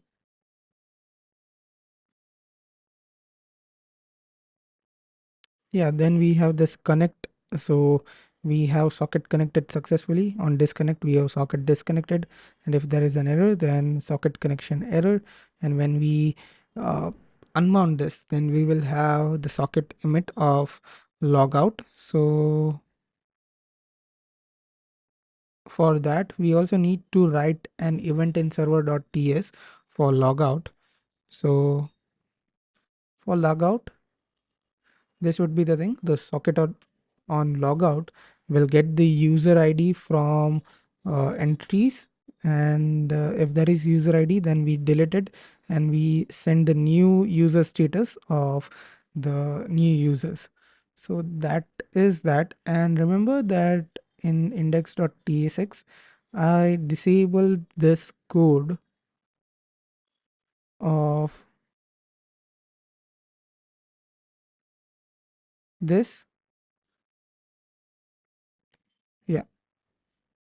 Now let's see if this works. I've reloaded this, and let's see on this console, do we have any message? Yeah, we have the socket connected successfully, and I'm going to shrink this and open up this as well, and going to reload this, and I'm going to shrink this as well, and let me try to send messages to these users. Hey turtle. And yeah, it's working. So our sockets are working. Let's try to send emojis.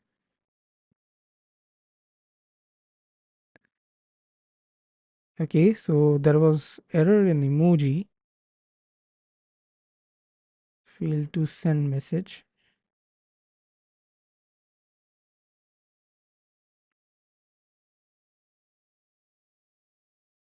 Let us try this again. Send. And yeah, it's working. I'm not sure why there was error earlier. Yeah, it's working. If we send it from this user, does it works? Yes, it does work. So with this, we have completed our app. So yeah, I guess that's it. We can wrap our application now. So our application is complete and we now have a fully functional chat application within just few hours. So this was possible because we used the Material M Next.js admin template from WrapPixel, and we can create so many applications from this template. So we don't have to focus on UI. We just have to work on the business logic, and we can ship our application very fast. So that's it from my side. If you found this video useful, please hit the like button below and subscribe to the channel. And if you have any doubts, please reach us out in the comment section below. See you next time.